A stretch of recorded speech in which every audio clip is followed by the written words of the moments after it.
call the July 7th, 2021 meeting to order at 6:30.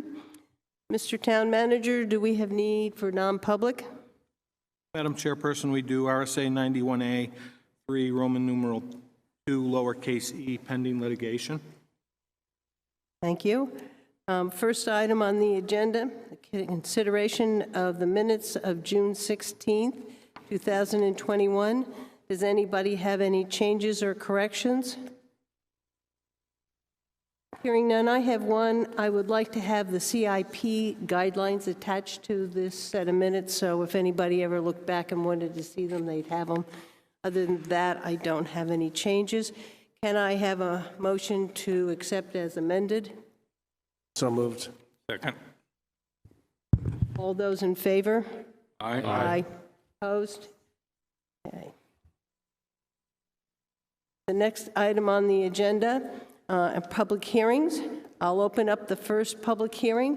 The Town of Wolfeboro to hold a public hearing on Wednesday, July 7th, 2021 at 6:30 p.m. regarding amendments to the Town Ordinance Chapter 36, Docks and Wharf, and it should say 36-5, limitation on the use of town docks, wharfs, and ramps, and 36-7, commercial vehicle landing permit regulations and fees.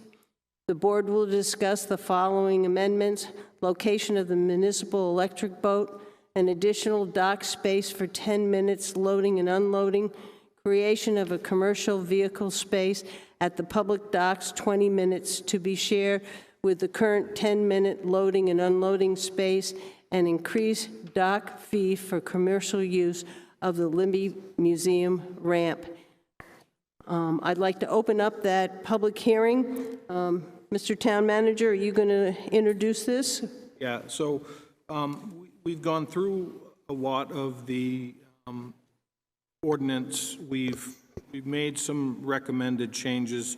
We've still got a couple items that are pending, but I'll go through some of the majority of this for discussion.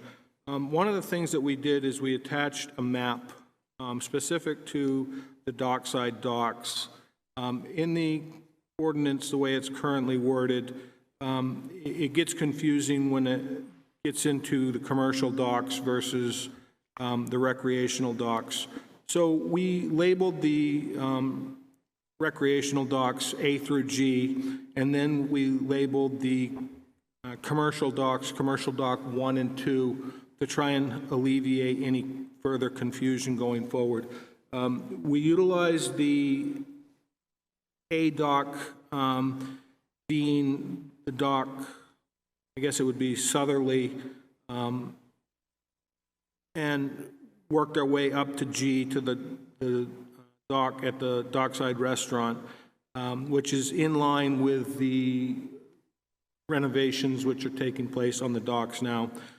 Commercial dock 1 is the first dock from that point, and commercial dock 2 would be the dock that the Mount Washington utilizes. So that is attached to this. We want to make sure that the board is good with that, so it's clear to everybody going forward which docks we're discussing. I think it looks good. Anybody have any concerns or questions with that? I think that clarifies stuff. Okay? Okay. And then we just put in here, we define that as Appendix A within the ordinance. And then when we go to page 2 of the ordinance, under D, again, we simply identified no vessels shall be docked at dockside in the area reserved for vessels utilized by the contractor delivering United States mail by water, which is on Dock G, the town fireboat, Dock G, and the municipal electric boat, Dock E, which is identified in correspondence with the map. Any questions regarding that proposed amendment?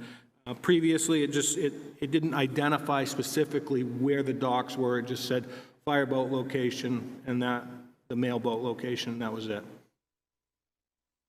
Is it everybody okay? That's it. Okay.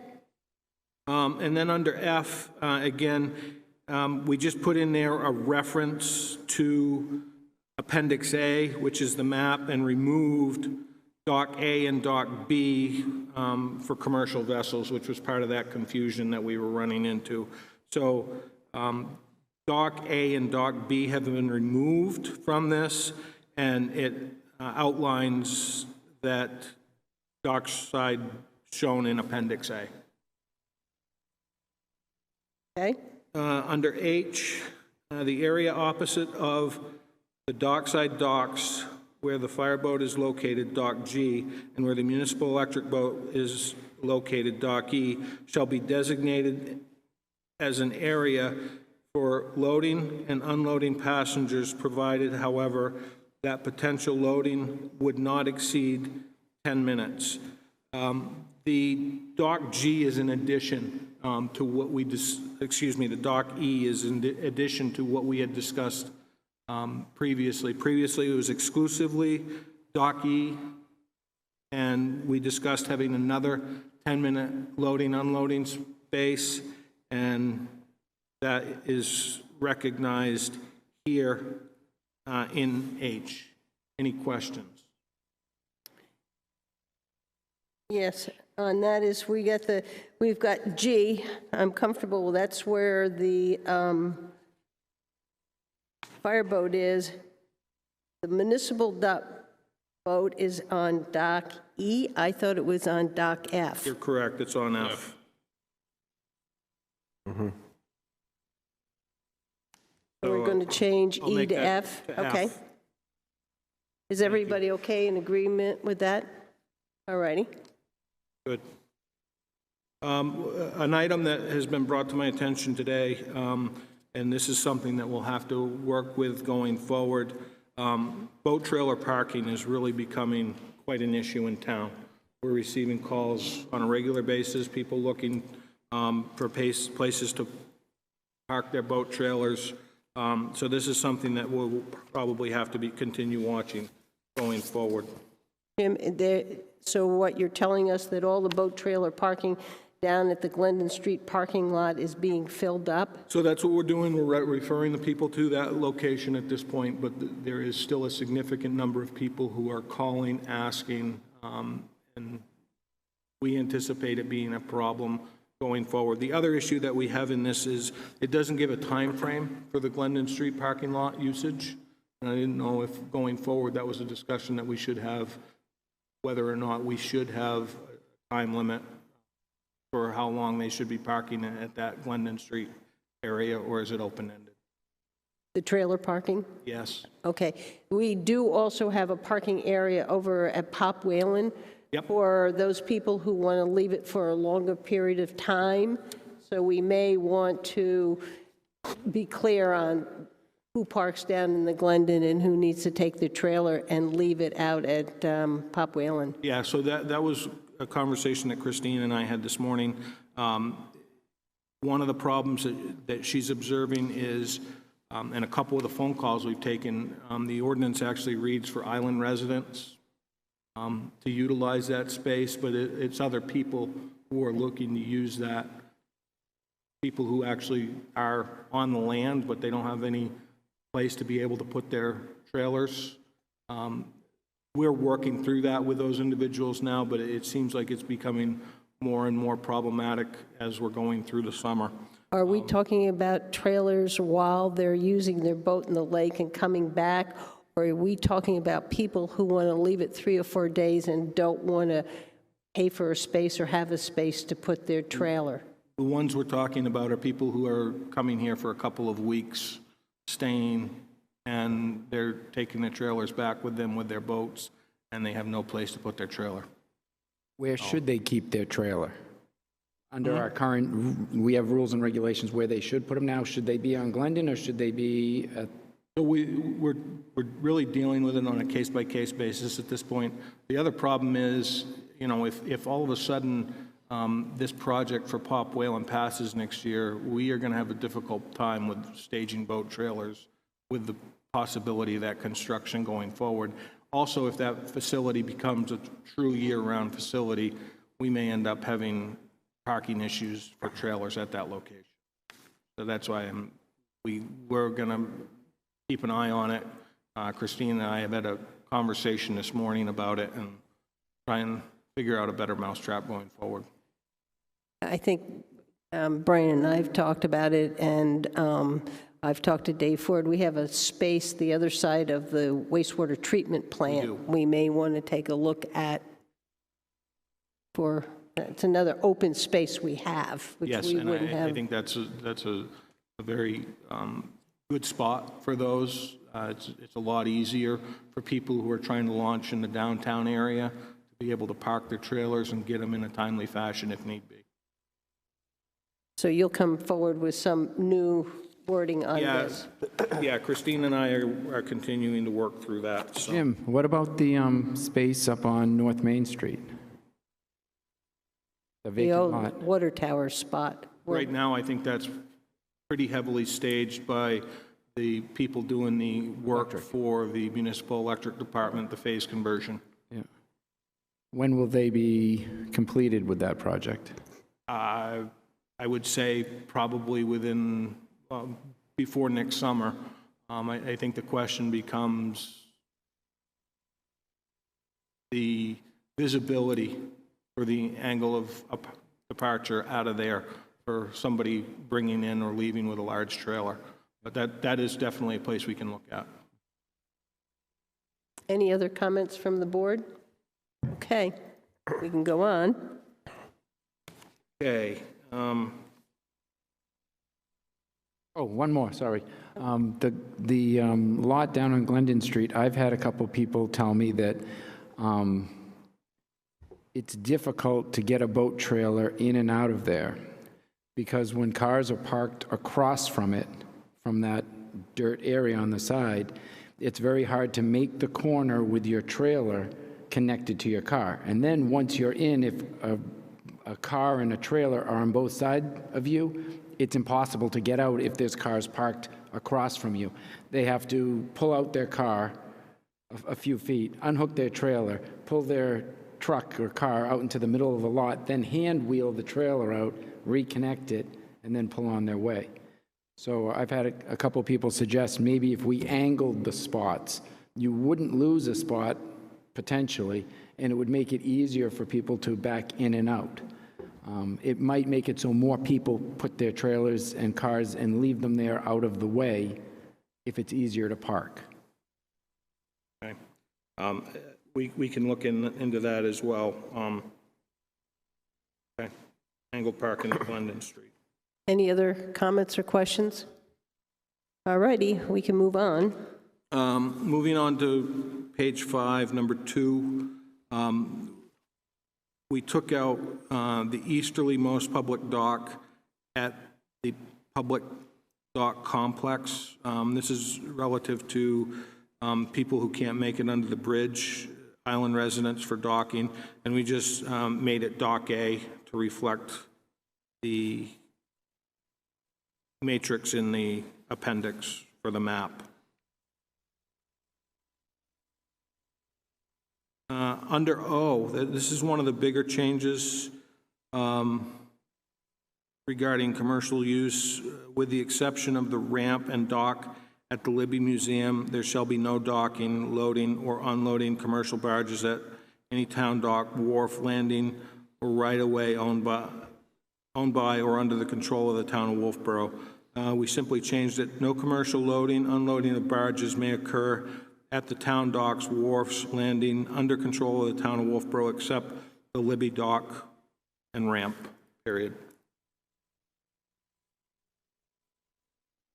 And then all the information underneath that relates to that Libby Museum.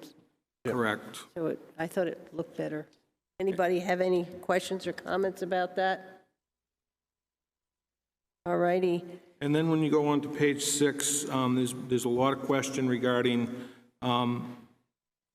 permit fees for the commercial use of the dock. Currently, it's $25. As you may be aware, last year we spent about $35,000 in having that boat launch repaired. I think that's what it was. So the question is, what should the annual fee for a year be on that usage for that commercial dock at the Libby? And then those funds would be put into an account specific for repairs going forward. Does anybody, any selectmen have comments about that? I can I have questions. let Brian go first. You want, okay, Brian? And anybody who has answers, help me. How many companies on an average year use the ramp with barges? Maybe I should go first. I think you should, Luke. I asked Okay, Luke so- to bail us out here. Dave Ford and I talked about this, I think it was about 3 years ago, and when we repaired the facility down there, it was about 5 or 6 years ago, we talked about, but as moving forward with getting a fee for the use of that facility to maintain it, because it is a key access point for marine construction companies and anyone doing commercial work on the islands or on the lake. It's basically one of the 3 places on the lake that's owned by a government, owned by the town or the state, where a barge can actually come in and retrieve goods and then go out and do it. At that time, Dave Ford mentioned, we want to structure it similar to a landing fee, and although I have no problem with that, and I think it could be done that way too, it was kind of my idea to come up with a bulk amount, and whether that be $500 annually or $1,000. In reaching out to fellow contractors and other marine construction companies over the last couple of years about this, I have heard no issues with the fee whatsoever. I think everyone would be happy to pay it. It's advantageous for all of us in that industry to be able to use that, and we also see the value in obviously maintaining it. So I think that it's a good idea going forward, and whatever the board comes up with for a fee, I think is going to be well received. And then I think, Brian, is there another question that maybe I can? Yeah, I was wondering if you knew, it's a hard thing to figure out, how many hits a year does the ramp get? I mean, I would say Is there 10 barges and each there's one? the way I figured there's 8 companies that use it fairly often, and there's 5 companies that use it if not daily, then multiple times per week. So in the course of a summer or in the course of a season, I would say that each company is potentially using it upwards of 100 times. Would be a rough guess. Brad or Dave, do you have any comments? So what you and Dave talked about was a fee per stop Per season, for the whole year, for the whole year. a larger fee than what we charge now. Brad? Yeah, it's just kind of, thinking of it like Brian was, trying to figure out how many hits that gets a year, how many, the usage of it. Come out with something that's fair to everybody there, but also at the same time would, build up that account enough by the time it needs to be replaced again, that we wouldn't have to go hit the taxpayers for it and stuff, and it would be pretty much funded that way. I think is what we're trying to aim for. Yep. So getting to that number is a thing there. Hearing what Luke just said, that, some of these 3 or 4, it sounds like 3 or 4 of the large companies come in there, would you say, maybe 100 times a year. For $500, that seems like it's a pretty good rate for them to, $5 a trip in there, basically. I wonder if, we ought to think about a little higher number or something like that, but yet keep it. We don't want them to, obviously put anybody out of business or put a hardship on them, put it that way, so. I guess I look at that we have spent a large amount of money on that dock, Right. keeping that dock there, and that we would have a good dock and ramp, and I would look at about $1,000 and see if we can, and we can put it in an account, and we can save and it'll go to an asset that they're going to be using. So it was kind of my thought process. Brian? I'd like to find a little bit more information. I don't think that a small company that's only using it a few hits should pay $500, and somebody who's using it 2 hours, 3 times a day is paying $500. That just doesn't seem right to somebody who has a small company and somebody who has a big company. There's also an issue with the hourage. They're allowed to use the barge for 2 hours, but there's no way of knowing if that actually happens. Because I've had some people tell me that they go there and they ask the person, oh, how long do I have to wait? And they say 2 hours. And then they'll go there an hour and a half later and they'll say, how long do I have to wait? And they'll say 2 hours. So it can be just, you can throw out the number 2 hours if somebody shows up because you know you have 2 hours. So I don't know if there's any way to monitor that, but that's another difficult situation with it. And I'd like to see over the last 10 to 15 years how many repairs we did on it and how much it costs each time, so I would know exactly what the budget of it is. How much have we spent? I think one of the ways we can take a look at it, we don't monitor it at all. So somebody with a small barge could be in and out of there before any of us even know about it. So if they're using it right now, they're supposed to pay $25. So we should be able to get at least the last couple of years how many permits or how many people have paid the $25 to do that. Our regulations definitely say 2 hours. And I think as a number of us have gone out there, there's no signage. I don't know how anybody is going to understand that, those barges. That is our only commercial barge dock in the town. And I think that is an important part of our business community, and we have kind of allocated it. They're not launching it down here. They have one spot. There is another spot to do a recreational boat. So how about we try to get the number of permits we've sent out? Could we actually send these companies a survey, trust their honesty because they're good individuals, and ask them if they could give us an idea each how much they use, how often they use, how often they're there, things like that, so that maybe we could break it up so that small usage companies only pay $200, large usage companies pay $500. And then look at the numbers and say, okay, over 10 or 15 years, we've spent $250,000. Let's look at how often we have to put money into it and just have those fees cover those costs.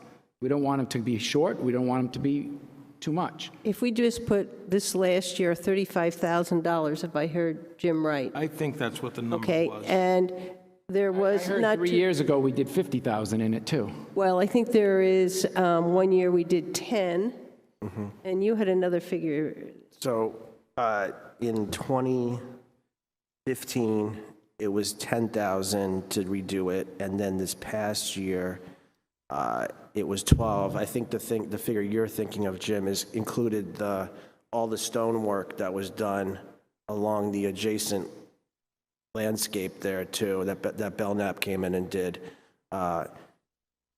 You know, and I think Brian brings up some good points about usage, and obviously there's different levels of usage. You know, this is going forward. I think, you know, one, collecting the fee is good, and along with collecting the fee, we formalize an agreement with these companies that they post an insurance. You know, we make sure everyone's posting insurance to the town. They have a bond going to the town for damage. And it legitimizes the use. So they're going to have set rules to live by. And I think that, you know, I think most of if there's good signage down there as well, you know, from my point of view and my use of it, you know, we have always erred on the side of caution when it comes to, you know, if it's a busy day and we got 3 or 4 boats waiting to put a jet ski in or whatever, we just wait. And then, you know, when we find a hole, we go in and do it, you know. And I think by and large, when someone comes in and asks, you know, how long it's going to be, I think 2 hours is on the long side. But I mean, in some situations, I'm sure that can happen. But I think most companies are in and out of there in under an hour, most of the time. But I think once you formalize the amount and whatever that is, and formalize the set of rules, I think people will be able to know, from a contractor point of view, very little knowledge of the rules until it gets formalized and gets sent out to these companies. And these companies, they're landing all over the lake, so they're used to this type of thing, and they're used to dealing with landing fees and all that stuff. So it's a no-brainer for Wolfeboro to collect some fees to maintain that facility, because it is so important to all the island residents and the people on the lake that need barge companies to service them. Do other towns make you have the insurance? I'm thinking back to his small company, some of the small companies, that may be a price tag that's high for them. I don't know. Then that's, I guess, if we're going to go look into this in depth, we should probably also take a look at what's going on other commercial docks. Brad? Yeah, one other thought I just had too on the monitoring of the time and stuff there.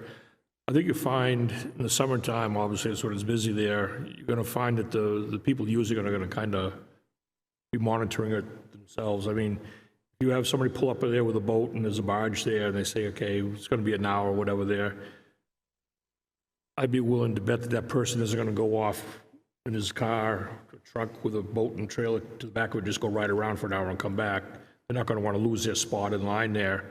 So if these people, if somebody does pull in there and sits there for 3 hours or whatever there, the person waiting there in the boat is going to be contacting the town, and we'll be hearing about it. So in that regard, I think it would be kind of self-monitoring. I don't think it would be really an abuse issue there, because were to get back to us too quick, and we could contact the people there who are in conflict of the time frame. So I did have one gentleman who was, I was down there, I went by on my bike and I stopped in. He was very, very nice and patient. He said he had been waiting an hour because a barge was working, and they need to work. I understand. I'm not taking anything away from them. They're the bread and butter for a lot of houses on the island, for a lot of people's docks at their homes, their breakwaters. He was waiting an hour sitting on his jet ski to get his jet ski out because his trailer was behind the Libby, so there was no place else he could get his jet ski out. Sometimes they're just going to have to wait. Everybody's going to have to take turns. Everybody's going to have to wait. Yeah, and I guess I look at that as that's the commercial dock. Yep. It's not the recreational dock, and I think we can't lose sight of that. And Sundays, nobody uses it. It's recreational. Half day on Saturday, but I think part of what it is, there's nothing that tells them. Correct. And so you put your boat in and you think, oh, I'm fine, I should be able to take it out. And then you find out a barge that takes an hour and a half, it's following the rules. Correct. And that, I think that we need to make sure that signage. Dave, do you have any comment? Yeah. I think it was Monday I went up by. There was a barge pulled in to the rock wall with its ramps on shore, not at the ramp, off the ramp, on the new wall we just rebuilt. I don't think that should be allowed. Oh, it shouldn't. But it was there, and the ramps were out on the grass. I don't know if he was loading or unloading, but I don't think any of those barges should be pulling up to that wall. No, I think very I definitely. think we should have something in there that specifically says that, Okay, because, we just spent a lot of money last year to have that rebuilt. yeah, we did. I don't think the barges should be pulling up to it. I was down by there one day, and there was one barge loading up, and there were 2 trucks ready with barges to go in. So it's a busy site some days. Yeah, some days it's going to be. Yeah. So do you have enough direction on that, Jim? I think so. Okay. I guess the only question I would have for the board, and I can get some legal advice, we do have a bond for $1,500. Is that enough? Do you want a higher bond number for this commercial vessels? Under G, we do have a recommendation of a bond, okay, letter there of it is. credit, bank, cash amount of $1,500 in favor of the town of Wolfeboro.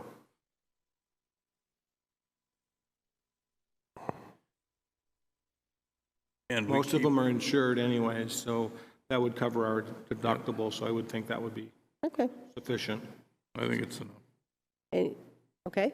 Anybody have any problems with 15? Okay. I guess we're on to P.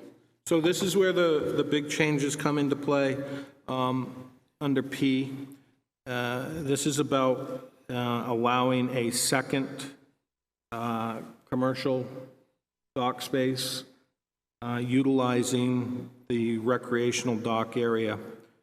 It reads, carrying passengers for hire. Any vessel engaged in the carrying of passengers for hire must obtain a commercial vessel landing permit from the Town of Wolfeboro Board of Selectmen prior to docking at the town docks at dockside.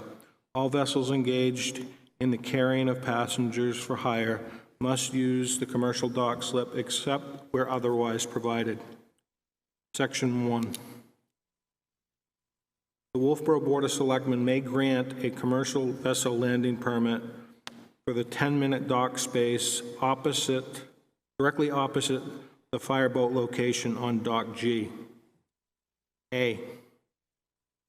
The Wolfeboro Board of Selectmen may authorize the holder of the commercial vessel landing permit utilize the docking space directly opposite the fireboat Dock G for 20-minute intervals for the purpose of loading and unloading passengers, provided the following criteria is met. The Wolfeboro Board of Selectmen shall grant no more than X number of commercial vessel landing permits to the docking space directly opposite the fireboat at Dock G. At one of the last meetings, there was a discussion about the number of permits that we should issue for this. I'm not sure if the board wants to discuss that right now or if you want me to continue reading down through.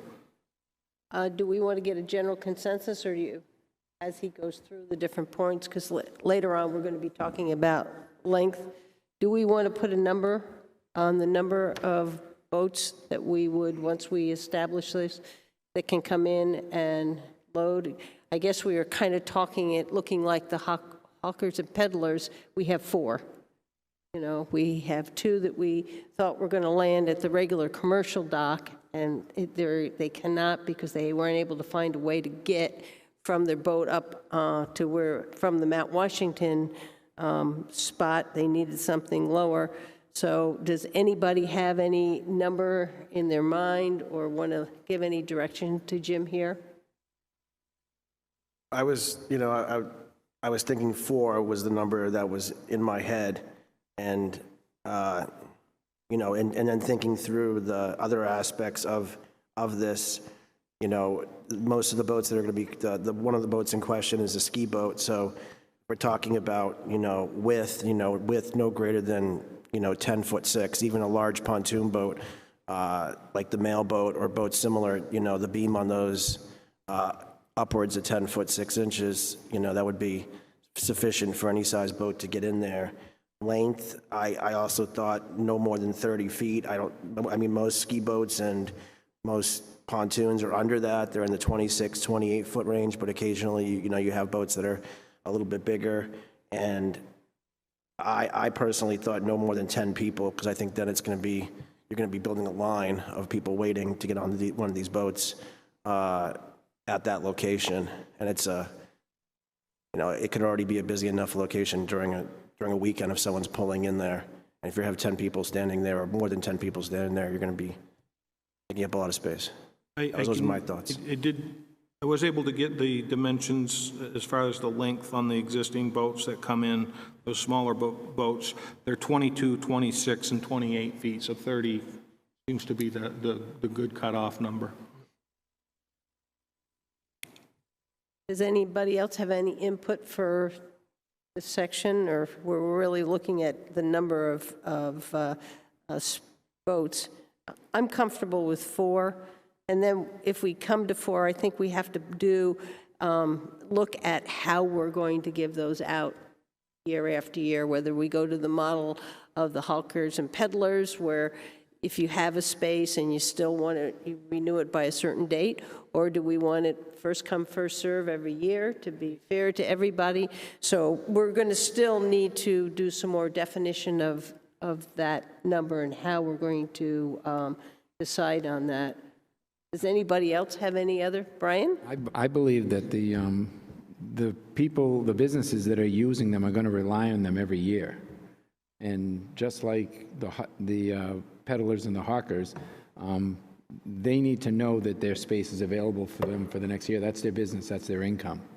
So I would say that we follow the same model, that they have that landing permit as long as they pay for it by a certain appropriate date.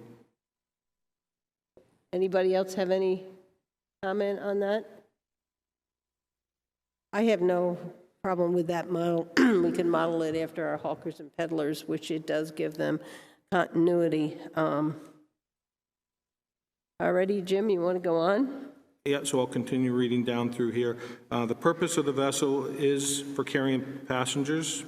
The vessel is of such height passengers cannot safely load or unload at Commercial Dock 1 or Commercial Dock 2.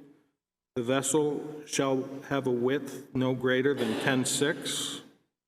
The vessel shall have a length no greater than 30 feet. The vessel shall have a carrying capacity of no greater than 10 passengers, excluding staff. The vessel operator complies with all provisions of the commercial landing vessel permit. Failure to comply with the 20-minute docking interval established for the commercial vessel landing permit directly opposite the fireboat at Dock G may result in a fine imposed by the Board of Selectmen in the amount not to exceed $100 per offense. Repeated offenses of the 20-minute docking interval may result in revocation of the commercial vessel landing permit. Couple of things on that. I took the liberty of putting the $100 in there. It was someplace else in the ordinance, so I cut and pasted that in there. And then the only other question would be, are you satisfied with the 20 minutes? One of the commercial vessel landing permit applicants felt that they only needed 10 minutes. We had another one who said that they needed 30 minutes. Just would like to hear from the board where you would like to go with that. Anybody have any comments to make? I think that I would like to keep it at 20. This is also there for the island residents. And what we're really doing is trying to get 2 places where island residents can drop off. And if we make it there too long, I think it'll become more of just a commercial space if we have 4 different boats coming in and they can't come in at the same time. So I saw it as kind of a come in, pick up, drop off, and get out, and let the island people who need a place to drop people off. And that was part of the dock committee. That was a recommendation by one of the members who is on the island, saying that that was an issue. They needed more spots to come in, drop off people. So that's why I think 20 is fine. It's kind of halfway between the two. Seems like you're meeting the need. Any other? Brian? I have to go in reverse for a second. With regard to the length, just came into my head. You can have a boat that's listed as a 30-foot boat that then has a C drive on the back and then has 2 outboard motors on it. By the time you're done, that's a 37-foot boat. So if we're going to say 30 feet, is it 30 tape measured length feet, or is it a 30-foot vessel that could be 37 feet long? A fair question. I don't know enough about boats. We have on the application the boat length that they put. I don't know if when they register with the state, if they have to provide a length or not. I would think that would be the avenue to head, is whatever they're registered with for the state. If they're registered at 32 feet, sorry, we can't permit you to do this. Yeah, well, the thing is, like, if you go to a marina and you get a slip and you're trying to rent a slip, they'll say, what size is your boat? Well, my boat says 23 feet on it. It's a pontoon boat. With the motors, it's 26. So when they give you a slip or you rent a slip, they put a tape on your boat and they say, your boat's 26 feet. When you do storage, they put a tape on it and they say 26 feet. So if somebody registers a boat, they could register a 30-foot boat, but it could be 37 feet long. We're going to have to put a definition in by what we mean by the length of the boat. yeah. We need to define it. We need to find out exactly how much space we have down there and then say a tape-measured boat of 30 feet, or whatever will fit. If it's 32, then that's fine, we can make it 32, just a tape-measured length. Yeah, I think that we can do that in the definition of the boat. We can talk about where we're going to measure it from, and that's a good point. Any other comments on this, on width or length? Okay, Q is still out for legal review, so we won't be discussing that. As is R. So the only other question would be on page 8, the signage. Do we want to limit the amount of signage that is installed at that location? We went down and took a look at it. It seems like 4 is the right number to be able to put the signage up, unless we were to increase put another rack down there, which I'm not sure if at this point that's a good idea. we already have the Mount Washington, the Millie Bee, and the Winnipesaukee Bell, so there really is only one more open space on that one that looks forward. Yep. So I would like us to take a look, and I think we have to do some more thinking. We may need to shrink signs. We may need to decide that they need to go on an A-frame. And I think we need to start looking at, and we'll get this, bring this up when we look at the COVID regulations and how we remove them. We are starting to get cramped down on that dock. And I think we need to do some looking at the dock and defining how far, or if we're going to let the dockside still come out. You're going to have the Mount Washington in there, and I think we really need to take a look at that platform, and signage may be part of that. Does anybody else have any comments or concerns or questions about that? If I don't hear any, I'd like to, at this point, open it up for public comment. Is there anybody in the audience who'd like to make a comment regarding this public hearing on the changes to our docks and wharf ordinance? If you do, come on up to the microphone and state your name. Hearing and seeing none, I'll close the public hearing. Board members, I think we do need to approve one item tonight, and that is approval for Wake Winnie, and I think the other one's called Slappy Hour. Correct. To dock at Dock G this year. We had already granted the landing permits for them, and we didn't realize at that time they couldn't use the Mount Washington commercial dock. So anybody have any comments or questions?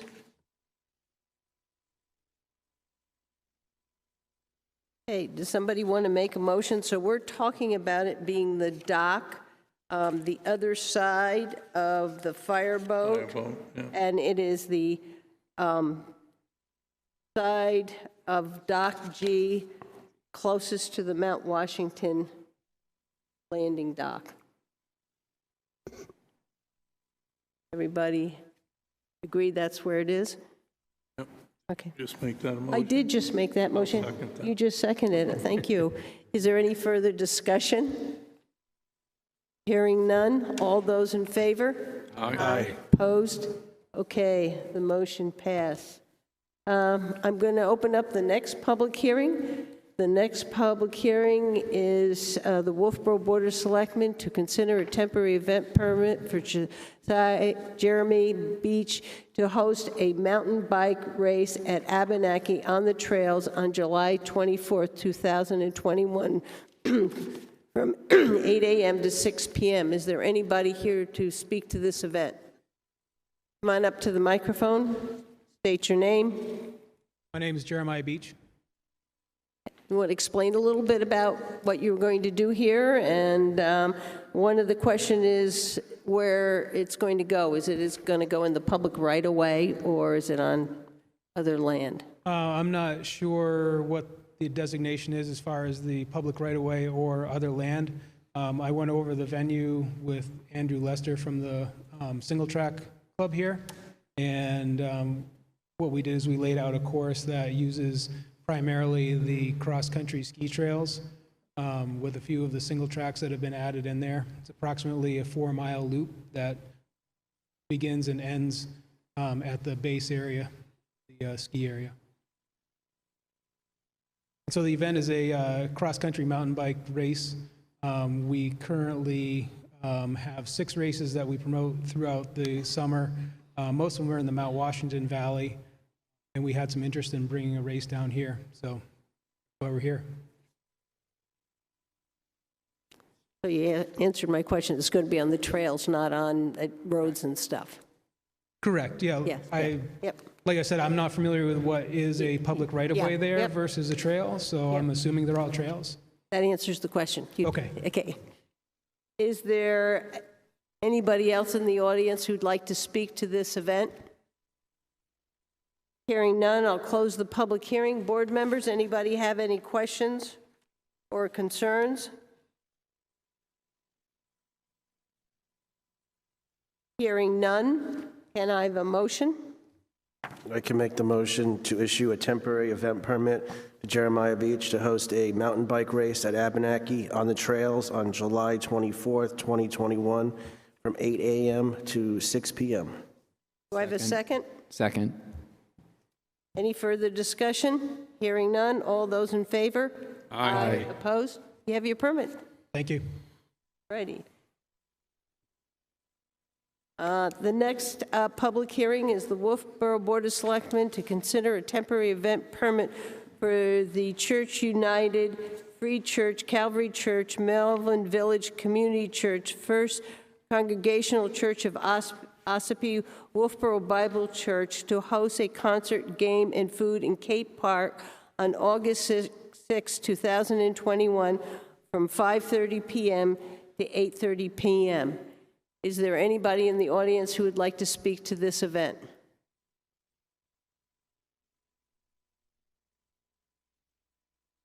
Hearing none, I'll close the public hearing. Board members, what would you like to do with this one? I think, I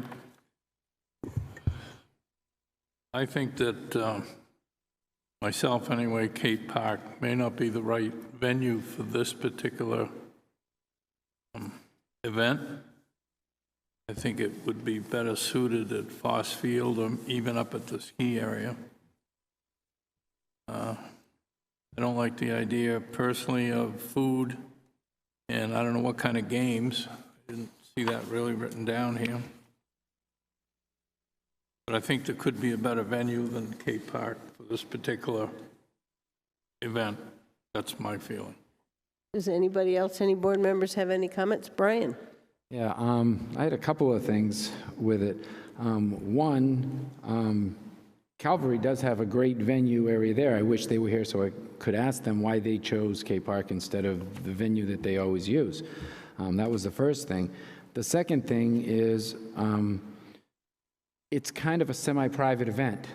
They say that they will allow people who pass by to join, but they're not publicizing it to the whole community. Usually events that happen on our public land gets promoted to the whole community so that anybody knows that it's happening and can attend if they choose.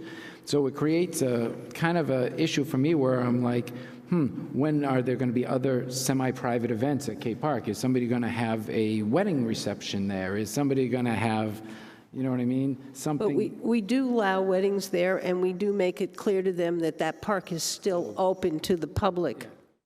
But, so, I mean, I just think that if they're going to do it, that it should be something that they publicize more than what they do. Luke? This event is going to be, looks like they have it scheduled for 8/6, so they would have some time, with the board's information saying that, there might be a better venue for you, Fossfield, or another venue, and I think that they would still have time to come back, right, Jim, to come back at the next meeting in July, and then they could file a new request with a different location that is probably more suitable for them, especially in August at Cape Park. It's busy down there already as it is. That would be my thought. Let them And I come can back. tell you And that- considering no one's here tonight to represent it, that Yeah, also, you yeah. know. I believe the Director of Parks and Rec had some issues with it at that location as well. That's why it's not signed off. I just think a grill. That's, to me, the first one, is to put a grill down in Cape Park. Well, that was one of the things in the backup sheet here. They answered their own questions. Do we need to create a map of Cape Park as to where we will place things for the evening? And if so, when do we need that? And the other one was, we need a permit from the fire department for use of propane grills. I don't know how many, what size, where they're going to be. We have none of that either. So I just think at this point, it's inappropriate for me to say yes to it. I guess there's a bigger question, whether we want grills and picnic type of things happening in Cape Park, not just for this event, but for any of them. I mean, I see that as kind of a park that it's not a picnic area. And I think once you start getting grills down there, you move in more of a picnic area type of environment. And we just never have used Cape Park in that manner. Brad, do you want to say something? I think I pretty much agree with the comments that have been made. I feel this is probably a little bit inappropriate for the Cape Park area, the type of use that it gets. I think there are other sites better suited for it, Abenaki or Fossfield or places like that. So I'd lean in that direction. So is the board comfortable that having the town manager contact them and ask them to change the venue to either Fossfield or Abenaki and to resubmit to us for one of those locations? I think that's reasonable. Anybody have an issue with that? Nope. Does that give you, Jim, does that give you enough? Got it taken care of. Should we have a motion to deny this one? Yeah, I'd like that, Brad. Okay, I'll make a motion that we deny this application for the permit. Have this event at Cape Park on August 6th. Second. Second. Any further discussion? Hearing none. All those in favor? Aye. Opposed? All righty. Next item on the agenda is public input. It's 3 minutes per person, not to exceed 5 minutes. Is there anybody in the audience who would like to give us any public input? Hearing none, we'll move on to the bulk vote.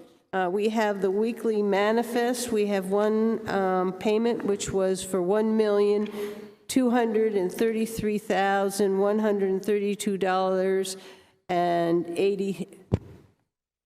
On $132.49, and in that was $883,000 that were transferred to our capital reserve account.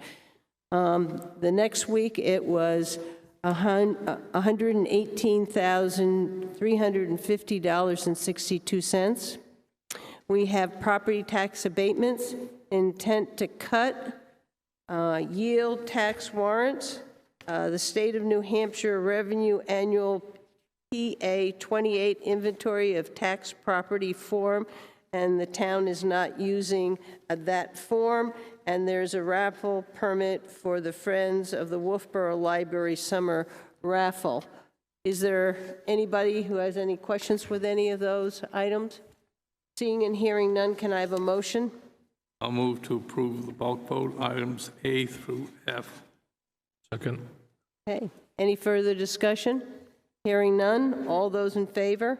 Aye. Opposed? Okay. We're on to appointments. One is to the Energy Committee. Rick Currian, an alternate to the Energy Committee. Is he here? Here last time. Right. Does somebody want to make a motion?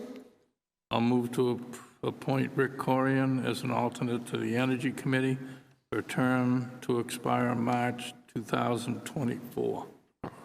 Okay, do I have a second? Second.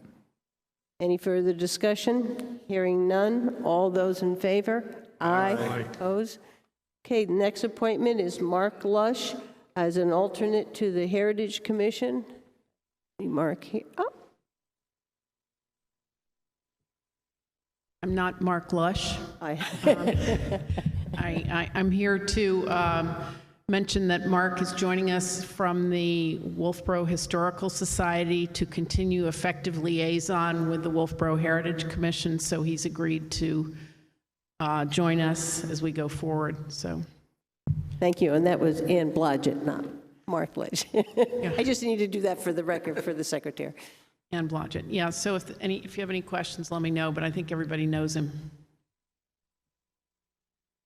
Board members, any comments? Hearing none, can I have a motion? Make the motion to appoint Mark Lush as an alternate to the Heritage Commission. Do I have a second? Second. Brett, any further discussion? Hearing none, all those in favor? Aye. Opposed? All right, the motion passes. Moody Investor Service Rating Upgrade. Yeah, so Casey's here this evening, our finance director, to discuss a couple meetings we had with Moody's Investors Services, and she's here to deliver some good news. Casey? Moody's Investors Service is a risk rating service for investors. They contacted us, haven't looked at our rate since 2006. They met with the town manager and I to interview their current financial positions. I'm pleased to report that the town of Wolfeboro was upgraded to an AA2 from an AA3, which is one of the highest ratings, second highest. Obligations rated as AA are judged to be of high quality and are subject to very low credit risk. The factors that led to this upgrade are for the town of Wolfeboro are history of conservative budget management, improved financial position over the last 3 years, maintenance of healthy financial operations, strengthening of reserves, and growth of the town's tax base, low tax burden, and not being overextended. Currently have $18.3 million in outstanding debt. A lot of our bonds are gone through the New Hampshire Municipal. So this is great news. They reached out to us. We got an upgrade, and I think that's good for us, our future borrowing. So I'd be happy to answer any questions you may have. I have one. This won't affect the bond bank. That's separate. This would mean if we went out for a short-term Right. construction loan or something like that, this would help us out in that situation? Right, and we're, I think, the same bond rating as New Hampshire Municipal Bond Bank, but what they can do is group a whole bunch of us together and get a better interest rate. But we do have the same rating now, Municipal Bond Bank. But yes, this is if we were to stand alone and go out and borrow money. Any other board members have any question? No, I think that's good. Hearing none. Thank you. Thank We're you. glad to hear that. That's good news for us. Okay. Next item on the agenda is the Pop Whalen rates. And we're going to pass this over to you, Jim. Yeah, Do you have so- a PowerPoint, or is it going to be just? I'm not sure Christine is, it appears we may have a problem this evening with the virtual link. So I'm not sure what's going on there, but I will go through this PowerPoint presentation with you. You should have an updated one as of today. There were a couple of errors in it. Do we have any extra in case somebody in the audience would like it? This has been update. Is anybody here in the audience like to see the updated figures on Pop Whalen? There's some There's some right there. ones, right?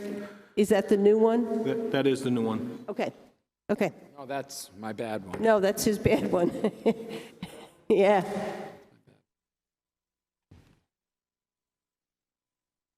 Thanks, Jim. Okay, so the Director of Parks and Recreation is recommending that we transition from 4 rates to 2. Reason for the transition, regardless of when we make the ice, it costs us the same amount of money to do that going forward. It'll streamline our accounting going forward, make it easier for Christine in her system and MuniSmart to be able to track. It's consistent with other ranks. One of the other changes which we're proposing to become effective in the opening of the Pop Whale and Ice Arena this year would be a transition from 50 minutes of ice time to 60 minutes of ice time. The 60 minutes of ice time makes for better utilization of the ice going forward. If we were fully booked, we would, under the 50 minutes of ice time, it would be 16 sessions a day. Under the 60 minutes of ice time, it's 14 minutes a day. Currently, we utilize the ice 43% of the time, so we've got the room to be able to do this. Any questions to this point from the board? Moving to the next page, you'll see the first section is the current rates. They were last set in 2018. There was prime rates for the weekends, which was $209. That was Friday through Sunday, 4 p.m. through 12 a.m. Non-prime rates, $198, Monday through Friday at 4 p.m. Discounted rates was $184 Friday through Saturday, 4 p.m. through 12 a.m., and that was the discounted school rate. And then discounted rate for non-prime time was $173 Monday through Friday at 4 p.m. And again, that was a discounted school rate. The proposal going forward is we just simply change to two rates, with the regular prime rate being $215 for Monday through Sunday, 4 p.m. through 12 a.m. And then the regular rate would be $198 for all other times. And Jim, am I correct? There will be no other charges?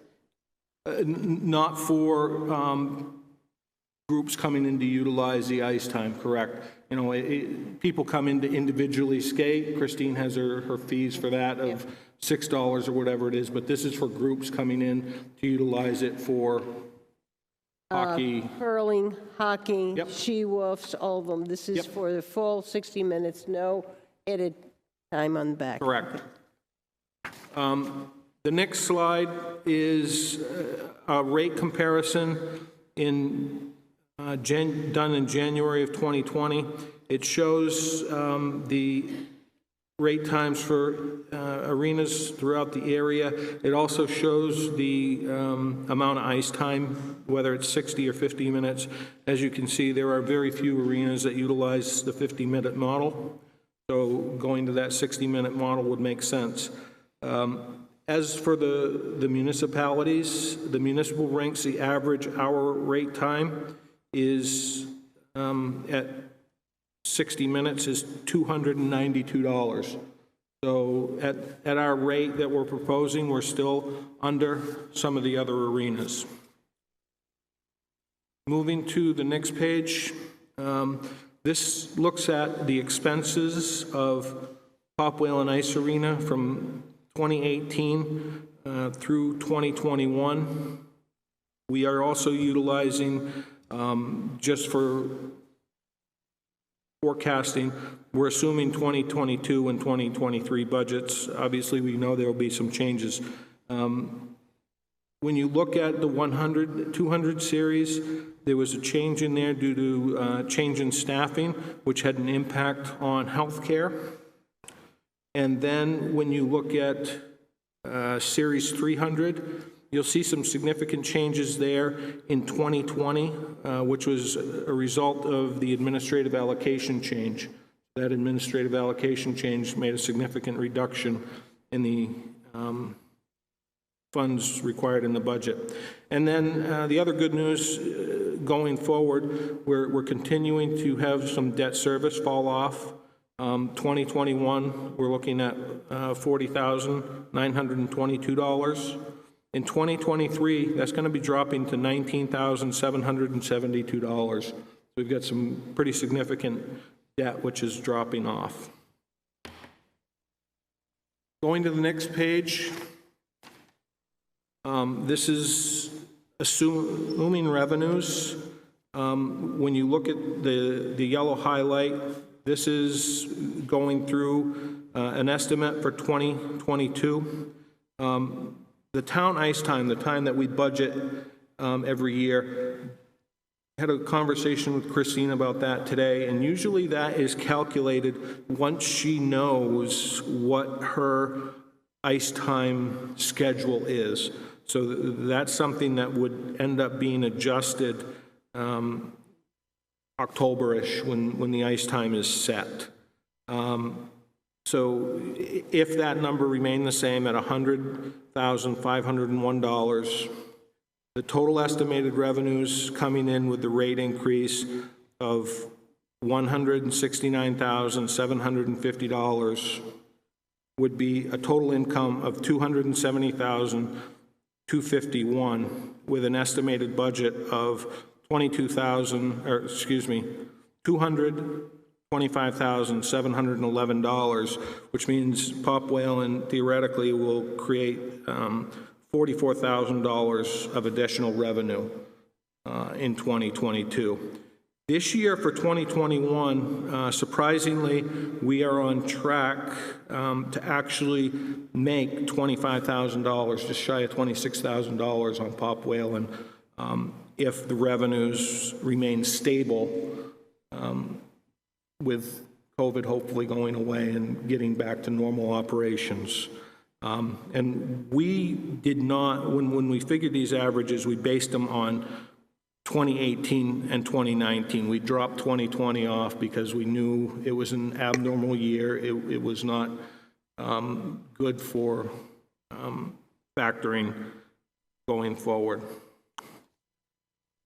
So how did we get to those estimated revenues on the next slide? This spreadsheet was prepared by our finance director. We're looking at a it has the left column tells you the various rates. The second column has the current rates as of that were set in 2018. And then we have the recommended changes for the new hourly rates of $215 and $198. They are some substantial increases, but it's something that Christine feels she needs to do because the cost of making the ice is the same regardless. So that's how we get to the estimated revenue for 2022 of $270,251 is based on the average ice time usage. So to close, what Christine is requesting is the Board of Selectmen authorize us to go to two rates, one being $215 for the prime, and then $198 for the regular ice time. And it looks like Christine is actually with us now, so maybe she can answer any questions that the board may have. Again, these rates would become effective January 1st of 2022, and I can try to answer any questions that you may have. Anybody who picked up the handout, the prime rate should be $215. It says $209 when you get to the back, so that just didn't get picked up when we made some changes. Christine? Hi, sorry, I was just able to log in. There was a glitch there. So I missed the presentation, but I was behind helping to put it together. So if there are any questions or anything I can help answer, I'm more than willing to do so. Board members? Brian? Just one comment. If we're increasing the ice from 50 to 60 minutes, they're getting 16.666% more ice time, and their increase, the worst increase, is 16.8%, so it's a no-brainer. They're getting more ice, and it's for a cut rate. They're actually getting more ice for less money. I'm all for it. Okay. Any other board members? I want to thank Christine and Jim putting this together. It's And nice Casey. to... And Casey. Yes, you too. It's nice to see the history and understand what's going on in this fund. We've been working to try to make it break even. We've got a lot of users. Christine, and I think it was in 2019, said that there were 65,000 people who go through Pop Whalen. So that's a lot of use by the residents and teams of this town. So, any other comments? Victor? Hi, thank you, Victor, and I'm representing Back Bay Hockey. So on this in the past, when we had a rate, discounted or otherwise, we have the posted rate, and then we'd pay for the extra 10 minutes of ice make on top of that. So a 209 rate, actually, the bill was 243 an hour. And so my question is, for a 1 hour ice slot, it basically, that extra 10 minutes of ice is about $35. Basically, at the 209 or the 215, it's $35. So my question is the bill going to be $215 for an hour, which is how we pay in other places, whereas at POP, we actually paid $243. It's Christine can help clarify this for me, but it's my understanding that we are going to be charging you $215 for prime ice, and that is 60 minutes of ice time and the 10 minutes of cleanup or resurfacing. Okay, yeah, no, that's actually a reduction, so it's actually better than I certainly expected, hoped for. We, as Back Bay, as times have changed, I will ask that you guys consider leaving. So for the young kids, we try to keep the ice slot. So when we do the 4, 5, 6-year-olds, we still try to keep their ice slot to 50 minutes just because the attention span isn't there. So they start laying down and by then, and the last 10 minutes is junk. So I'd like to make sure you guys leave a little flexibility on that end. But I'm also going to let you know that I was at the state meeting a week or so ago, week and a half ago, and they're going to start mandating longer games because people are traveling longer distances, and effectively our game length is probably going to be longer. So we have this year the ability to opt in or opt out, but next year I have a feeling we're not going to have the opt-out option. So this year I can lock in and say, I've got an hour of ice, and that's it, and that's my time slot. But next year, we very well could be doing an hour and 15 minutes. So as just for planning ahead, going to want to keep that ahead of us so we know what's coming. Very last thing is we as a group, you guys are a calendar fiscal year, and we are September to April. So our sessions don't always line up, our billing sessions. So if you guys could try to set ice rates by March, you guys already know what happened, obviously, from the previous year for how much ice and how much revenue you had by December 31st. And we've already booked everything, obviously, January, February, March. So we should have a good, by March, you guys should know this is how much our expenses are and how much our revenues are. And if you guys could try to set rates late March, we have to push it down to our players because we have to put our rates out by, basically. So once you lock that amount of time in, you're going to pay for it regardless of whether you use it. You're not going to send any hours back to us. If we set the rates in March, we're counting on X amount of money. So years ago, I know the previous Back Bay administration would block ice, and this is my ice. And they'd give it back as time, if games didn't get scheduled and things like that. But by December 15th, all game movement has happened. You guys have pretty much our locked-in schedule. The only real changes would be if we had a snow cancellation or a weather event last year. Teams didn't show because of COVID or things like that, but that's not normal, obviously. So, no, we by December 15th, Christine should have our entire practice schedule, and if anything, we're trying to book tryouts and extra little. The revenue would increment necessarily backwards, so it's my hope.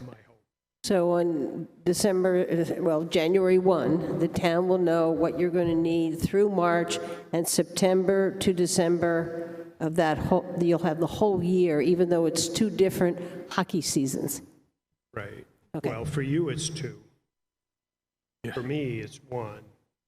So we have to set our schedules by November 1st. So our schedules are built. Okay. And if a team drops out, I may lose or add a team in a certain division. So I may have to reschedule 5, 6 games here or there.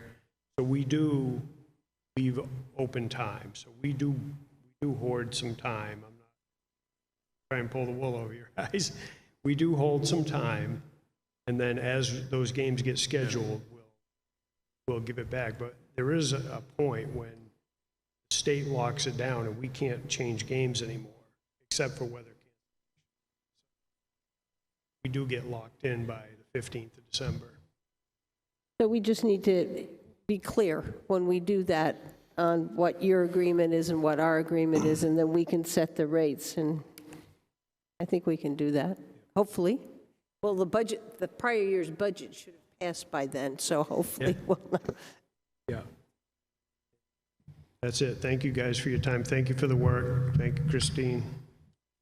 Thank you, Victor. Okay. Thanks. Thank you, Christine and Jim and Casey, for putting that together. It's nice to have all that information on that enterprise fund particularly. Next item on the agenda is the COVID-19. Do we want to approve the rates, or Oh, good catch. how do we want to do that? I'm ready to move on here. We haven't taken care of this. All right. Does the board have any other questions or concerns?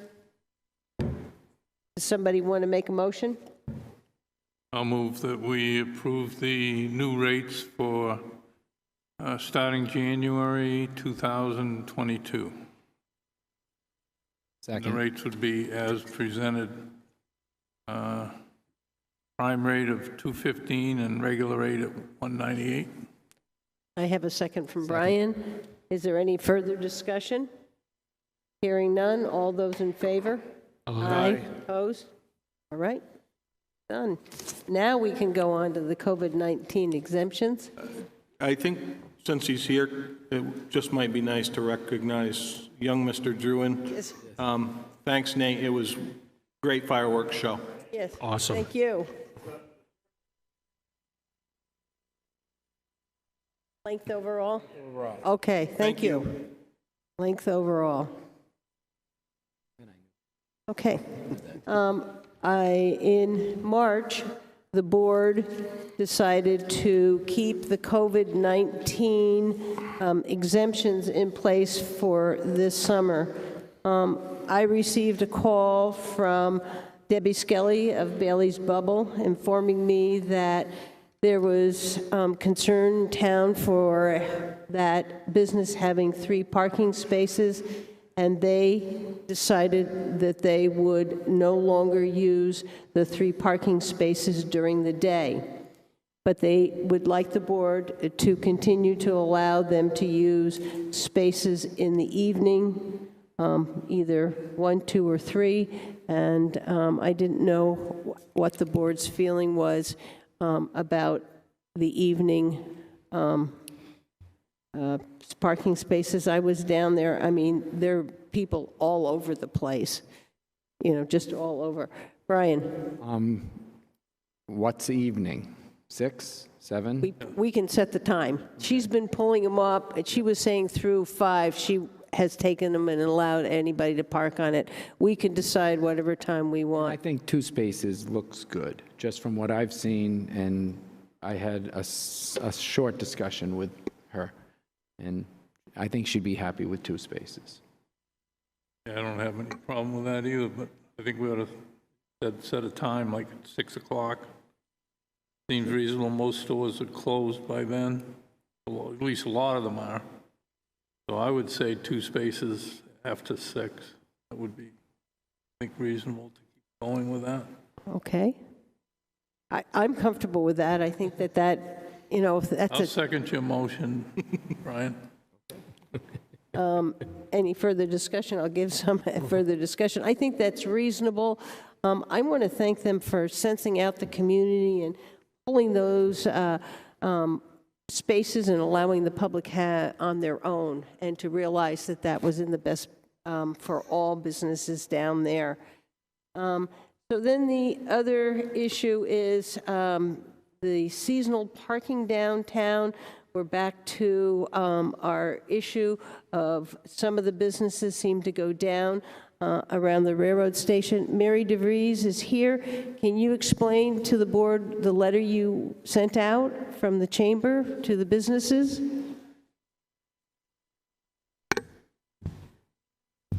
Thank you. I'm going to try to think quick because I wasn't planning to speak. Oh, sorry. It's no problem. I'm happy to do it.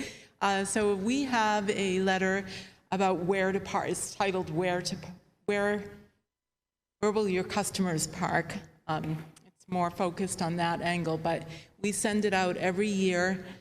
In it, it states what the parking ordinance is in the town of Wolfeboro and by date, because it changes at different times of the year. It lists the municipal parking lots. It lists and shows you where you can park on the street, where there is long-term parking, because there are locations on Main Street, for example. And it shows where the 2-hour parking limits are. And importantly, we stress in the letter to have the business owners and employees park away from everyone else's businesses. So you're reserving the most convenient parking places for our guests to town and those who may be spending money in our local community. Like I said, we send that out every year. It has already gone out once as part of our newsletter. And I know I had a conversation with some of the selectmen that it would be advantageous to send it out as a standalone. And we also, so we will be doing that. It's scheduled, I think, first of next week, or it might be the end of this week, pardon me, to go out as a standalone. And we have a press release that will go out on it. It is a standing item published on wolfeboro-chamber.com as well. So we try to just get that out and tag it in our social media as well. And I'm happy to give a copy to you. Actually, I think we include the town department heads and selectmen when we send that out. So if you don't receive it, I'm happy to give you a copy of that. And we do talk with the business owners, including the one that you referenced earlier. And it's really about trying to, I know the businesses want to work together to make, to be able to conduct their business. We have the vendors coming and going at all times as well. So there's so much going on, and we want it to stay that way and find that balance to make it work. So the Chamber of Commerce is available to help if you need anything as far as that parking letter, and also any communications to the business community. Thank you, Mary. It's good to hear what the chamber has been doing and it will do. Does anybody else have any questions or concerns about the downtown parking and the seasonal parking? Brian? I think that the lot behind the depot condos is underutilized.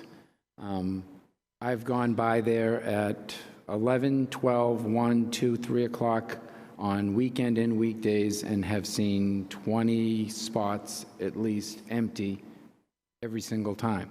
And I know that those are privately rented spots, and it's not town property, but and I do know that some of the rented spots aren't being used by the people renting them. They're using other spots in downtown. So it just seems like 20 spots in downtown would be a boon to us. And I don't know if there's any way we can negotiate with the condo association and see if they can see which of their people that are renting spots from them aren't utilizing them, and maybe they would be willing to give some up. Mary, did you have a comment on that? Help with that. So yes, it is a private lot, and all those spaces have been rented out. There is a wait list. There are businesses who would like to rent additional spaces there. In July and August, especially, it would be unusual to see an empty space during the day. I'm a tenant there, so I'm speaking firsthand. I do know there is one business that rents a greater number of spaces to move in and out their various vehicles. So there may give the impression of some empty spaces at different times of the day. The businesses who rent there are, they're using it for staff, so there are shift changes, different days when businesses are open and not. So yes, it could be empty, but I think those businesses, they depend on them 7 days a week to come and go, is my own experience and what I hear from the other tenants there. Thank you very much, Mary. Any other board members have any questions or concerns? Okay, the next item, we allowed the Dockside Restaurant to expand its seats on the commercial dock. And I guess the question is, do we allow them to keep that or remove it? My feeling, the season started, they have everything marked. I think this is something we need to address for next year, but my feeling is you allow them to keep it. Any other board members have any comments, question? I've not had any complaints from anybody about it. With any of the commercial people, I was down there for lunch over the weekend with my daughter, and it didn't seem to be interfering with anything that was going on at noontime. So I don't have any problem with leaving it the way it is. And the Mount Washington is not coming in yet. Right. So we don't have all that. And is the Winnipesaukee Bell coming in? Anybody know? It just started, they just got back in the water the other day, so it's ready to go. They'll be coming in. They just put it in the water, didn't they? Got it going, yeah, so it's ready to go. Mary, somebody have? Who's out there? Tuesday and Thursday evenings, further notice. So there will not be a large number of people down there, so everybody's comfortable keeping that. And we have El Centenaro, which is the restaurant across the way. Again, we allowed them to expand into their parking lot for dinner. I think they've done a beautiful job of making that a very attractive space.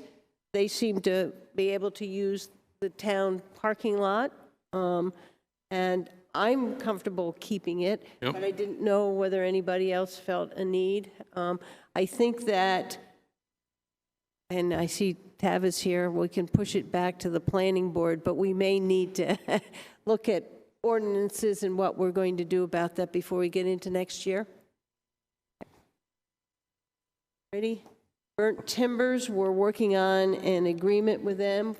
So we actually just, I met with Randy Tatro today, just got the plans, haven't really had a chance to review them, but we've got a couple of different proposed plans that we'll be going through over the next couple of days with the property owner. Looks like we've got some good options for solutions to put those sewer lines on our property and do a property swap that is going to be beneficial for both parties. So that should be coming forward, hopefully, by August. And I'm feeling is we just keep that, we allow them to go out there. Everybody comfortable with that? Madam Chairman, before you move on, I just didn't know if you wanted to give Tavis any direction from the board's point of view, how you want to deal with this going forward. As you had mentioned, you know, we may have to do some ordinance changing and whatnot for that outdoor dining for 2022. It seems like it's helping some of our businesses. It seems like some of our businesses have made some substantial investments. And I'm not sure if the board wanted to speak to Tavis relative to what needed to be done to make that potentially a permanent solution. I think don't we have when they do the site plan, did the number of parking spaces affect how they were approved? No, the way it was set up under COVID is basically the emergency order allowed you to waive Right. planning board approval, if you will. So when we remove that, I understand that so when we come back and we say, oh, change the ordinance, are we getting into causing more issues with site plans and stuff? Maybe. Here's why. Because it might be that the restaurants that are currently doing it had, you know, I'm thinking of Lone Wolf, and right across the street, there were only 6 or 7 stalls. They were underparked, but they were existing buildings with a very few number of stalls. What happens if you change the zoning ordinance? Now every restaurant can do that. And if 20 stalls becomes premium, and all of a sudden by allowing them to make basically the market decision is, am I better off having parking stalls or am I better off having outdoor dining? I think many, especially the seasonals, are going to benefit from taking up the outdoor parking or the off-street parking with the outdoor dining. And that just puts more pressure on the town to either find stalls or provide stalls or play with the parking paradigm a little bit more. I've had nothing but, you know, thanks and kudos from those restaurants that said, oh, you're allowing us to do it this year. That's wonderful. But they're concerned about what happens. And I think that's where I was kind of kicking it back to the planning board, because I, as a board of selectmen, do not know what ordinances that's going to cause, zoning ordinance cause problems with if we do, and I think that's what I was thinking. And that's not really the problem. The problem is, you know, you can make, you know, the recommendation could be to allow, let's say, everyone in the C1 district to make that market decision. But if that is then 30 parking stalls that come off the market, where are those 30 cars going to go? So it's easy enough to change the parking ordinance or the site plan regulations to make it their option. So maybe it's those established commercial organizations. Now, is it only restaurants? Is it only outdoor eating, or is it anything outdoors? Maybe you have an umbrella shop and you want to sell umbrellas outside. Why are they not allowed to do it, but the outdoor eateries are? Hypothetically. So if you are a commercial entity, you could set a number of stalls, you know, existing with fewer than 10 stalls, existing with fewer than 20 stalls, or commercial entity with fewer than 20 stalls within so many feet of a municipal parking lot. No pressure. But you see what I mean? Yeah, you can craft it to be very narrow, or you can make it very broad. I don't know if, you know, one of the things I've learned, granted I've only dabbled in this for about 20 years, you will never solve a parking problem by providing more parking. You know, you need to invest in trolleys, trolley stops, bus stops, shuttles, all the other solutions, pedestrian improvements, pedestrian enhancements, bicycle parking, I should say, and all of those things. Those are infinitely less expensive than providing more parking, especially if the town needs to look at acquiring land and establishing a parking lot, and how do we charge to use the parking lot? Who's monitoring that? Is it pay to park? Do we do parking meters? All those things are in play. It's very easy to change the ordinance, but I don't think I'm doing my job if I don't show you what happens when that ripple starts. and that's what I think we were looking for. I think too, you know, I think a lot of communities, I know Concord is looking at this. I think a lot of communities are going to be analyzing this and struggling with it in some senses because, you know, what COVID-19, you know, obviously brought out was all these unique opportunities as well for these businesses to grow. I mean, we can't get a parking spot tonight to come into our meeting because El Centenario is so busy, but that's a good thing. I think, you know, I think, a lot of other communities are going to be looking at this and analyzing it and figuring it out in the near future, and that's what I think we need to do, is just keep it, and there's certain unique examples like El Centenario and Burnt Timber that kind of fall in a weird area anyways. If you have a restaurant like Garwood's in downtown that's going to be impeding, public parking spots, that's a different issue, I think. So, but I'm for this year, I think that I support keeping all these things in place. But I do think it's something the selectmen could consider. One of the things they did in downtown Rochester was simply put the Jersey barriers out, and they took up some parallel parking spots in their downtown. So all the restaurants had equal opportunity to have outdoor seating.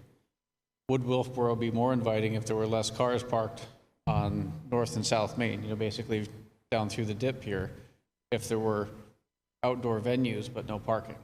Problem then is, of course, where do the cars go? If you can't stop to enjoy it, have you now infringed? But one side, alternate days, alternate weeks, what have you, there's things to consider.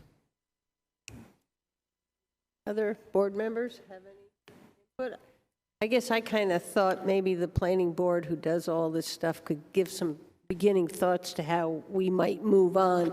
And there may be 2, 3, 4 different options that we could look at, which wouldn't interfere with what they're doing. And I think this may be something that's going to take the two boards to work together on. Okay.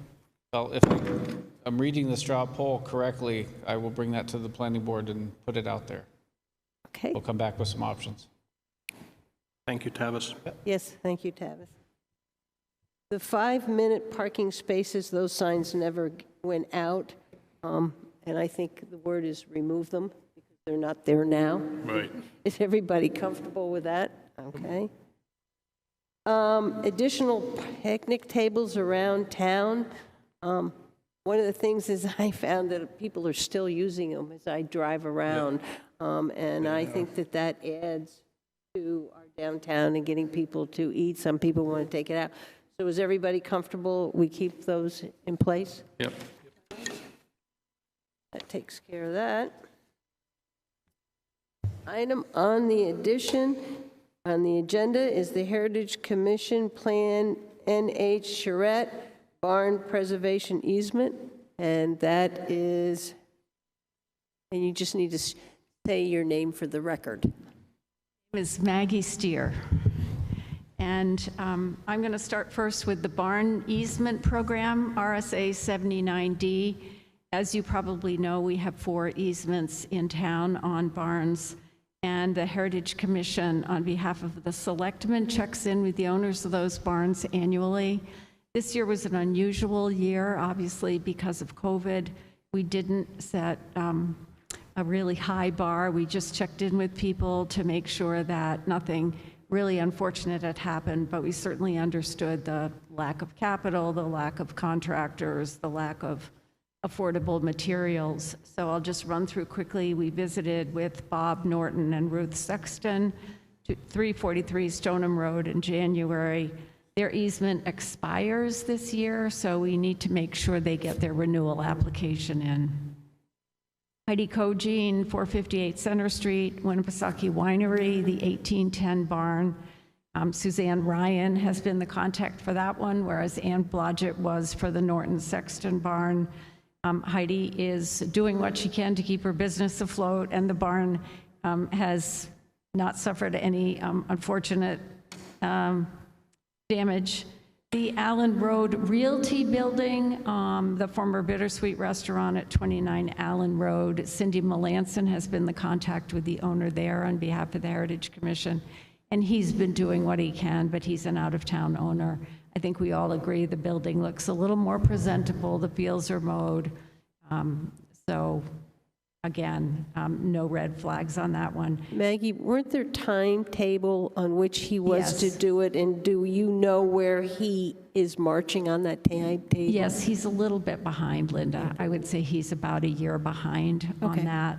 But again, forbearance for COVID, I think, would dictate that we not come down too hard on him this year. I just was wondering whether he had been moved. There was a whole list of them, and I didn't know how far down Correct. he had gotten on that Correct. list. And I will send you a memo Okay. about what you might want to do relative to his being a little bit behind. And then Justin Brown at Brown Farm, 603 Browns Ridge Road, that's the most recent easement, 2018. And he has not been responsive to my calls, nor has anyone who works there. The barn, as you know, is set back from the road, so it's very difficult to do a drive-by and take a look at that. So I just wanted to flag my concerns about that one. Okay. I just asked a simple 2 questions. Have there been any changes or any improvements to the barn? And still have not gotten an answer. We did our best on that. We'll try again. Switching gears here, I'd like to ask for a letter of support from the Selectmen for the planned New Hampshire Charette to take place on October 22nd and 23rd of this year. I believe you all received some information about that. I'll just reiterate our goals and talk about why the Heritage Commission and the Planning Board thought this would be a good idea. Started back with Matt Sullivan, and concern about some town-owned buildings, including the train station, the freight house, the municipal electric building, and the community center. Tavis mentioned the importance of improving pedestrian access to our areas in town, and we feel that we have an opportunity not only to reuse some town-owned buildings, but to preserve and enhance the character of the area from the train station up Glendon Street, down Laner Street, and then out the Bridge Falls path to the playing fields, and really provide more linkage between the 2 commercial downtown areas while still maintaining mixed use. So our 4 goals are pedestrian connections, linking the downtown and Back Bay, preserving and enhancing historic character, and then improving recreational and social opportunities in this focus area for all age groups. We have a steering committee in place, which consists of Ann Blodgett and myself from the Heritage Commission, Kathy Barnard, Christine Collins, Tavis Austin, and we would welcome at least 1 other member. Once we get the Board of Selectmen's approval, that will go into Plan New Hampshire with letters from Parks and Rec, Planning Board, the Chamber, which are all in hand, plus we've asked Wedco and Brewster for letters of support as well. So I think maybe I'll stop there. If you have more questions, I'm happy to answer them, but I know the hour is getting late. Any board members have any questions? We did have an ad hoc railroad station committee, and that committee stopped meeting and turned it over to the Heritage Commission to do the charrette for this whole area. So I am in support of this going forward. I think it's a good move on our part. So, it also involves a lot of community input. They send a team of experts, but that team really is here to listen to our community and what concerns we have, and then reflect that back. So it's a 2-day event. The team will be on site. There'll be 2 public sessions, a full workday on Saturday until 3 o'clock when they'll do a public presentation, followed about 3 months later with a illustrated report. So it's a great value. It's about $30,000 worth of pro bono planning assistance for a cost to the town of $6,000. sounds great.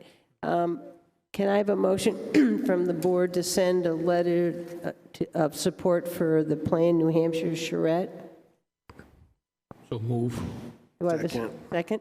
Any further discussion? All those in favor? Aye.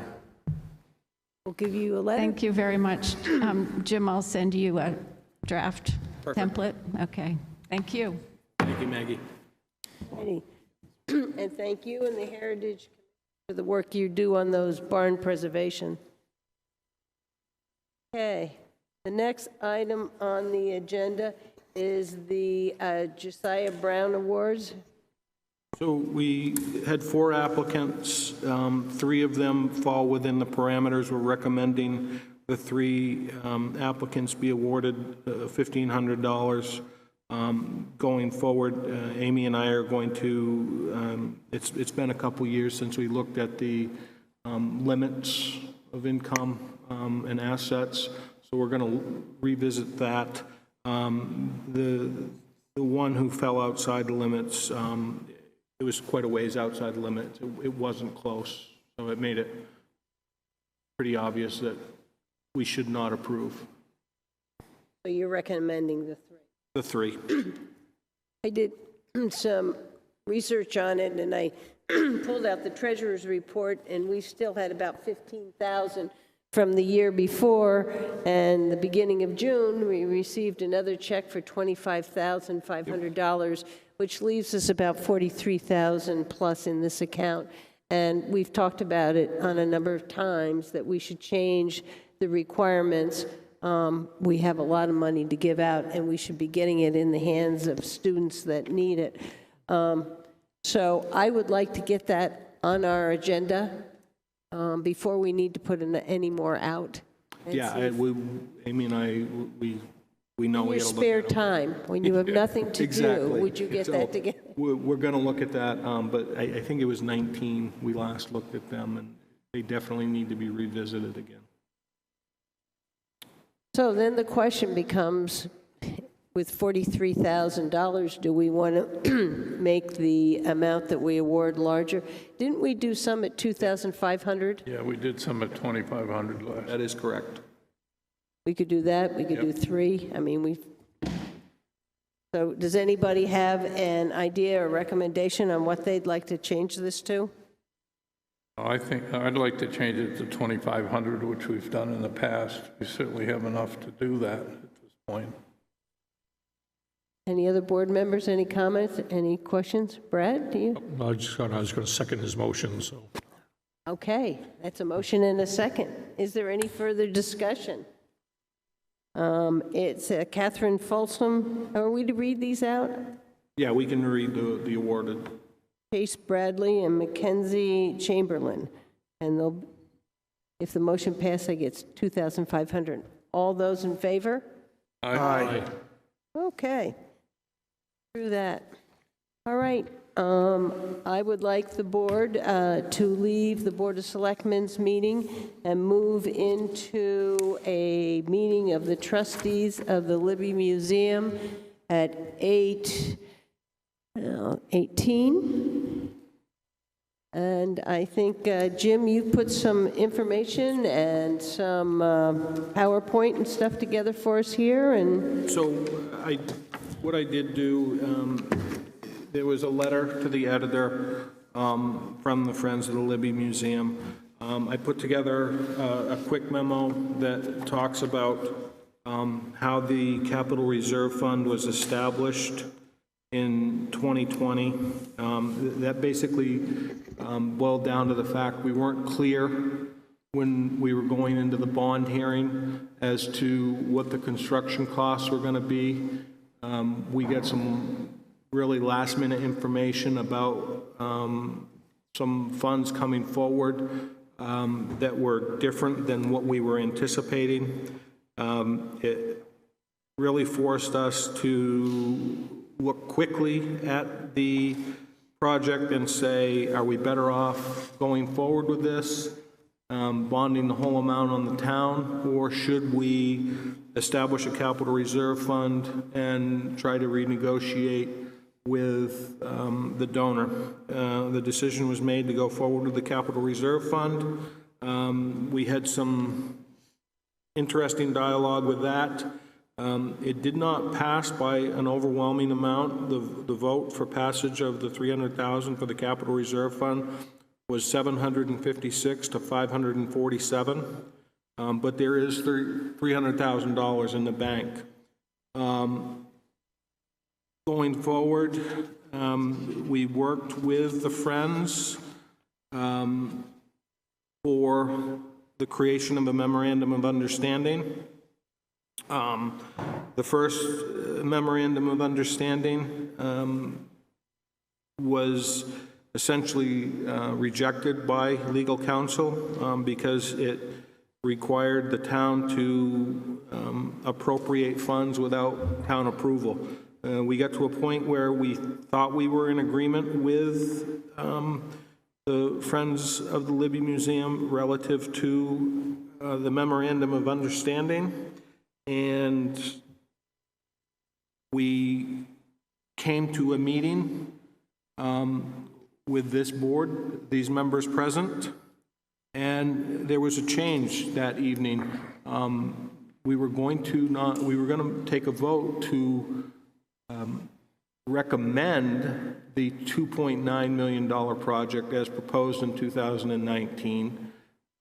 But we were also asked that evening to change the vote for CIP from $100,000 to $300,000 over the next 2 years, which was not discussed with the Friends of the Libby Museum committee that was discussing it, or the 2 select board members that were discussing it.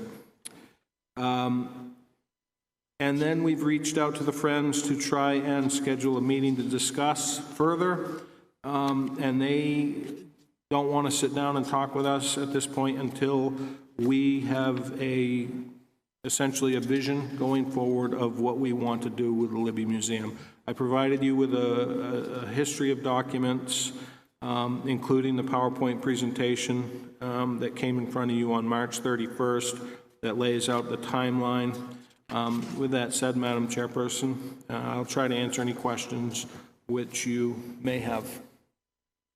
Members, around and see where people are. Does anybody want to start off?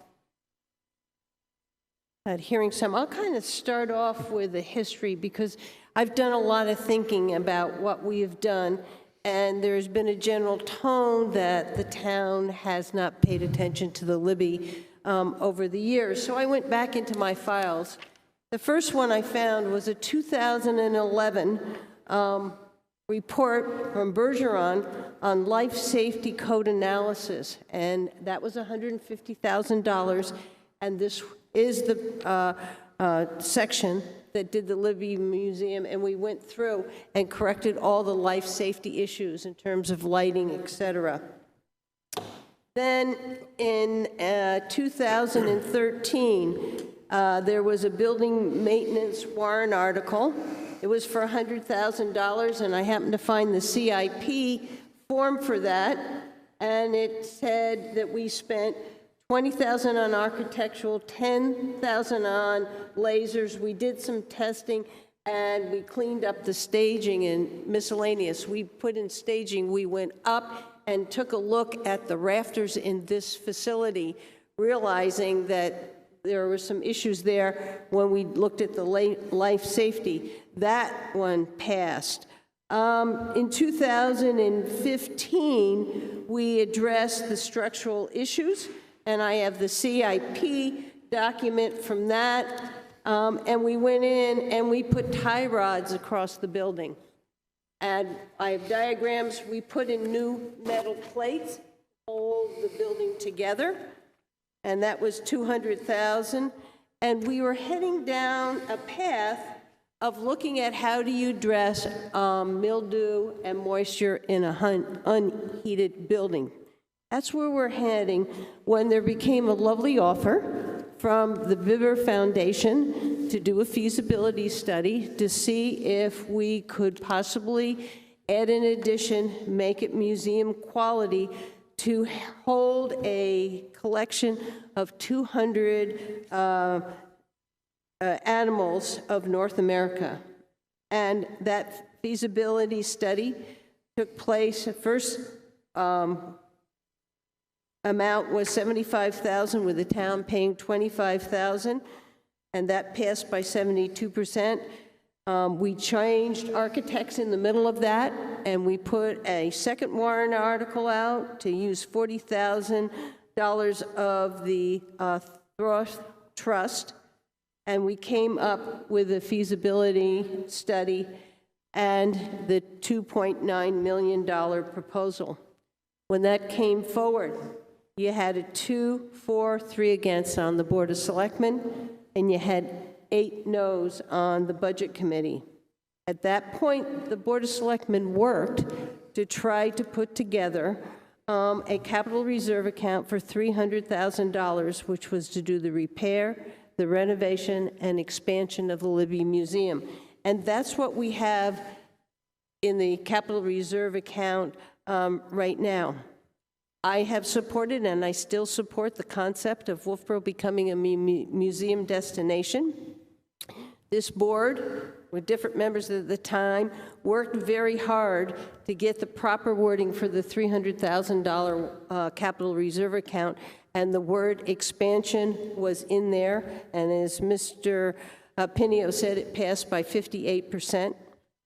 I supported the reduced scope of $2.3 million, which would have been a savings of $633,000 to the taxpayers of Wolfeboro.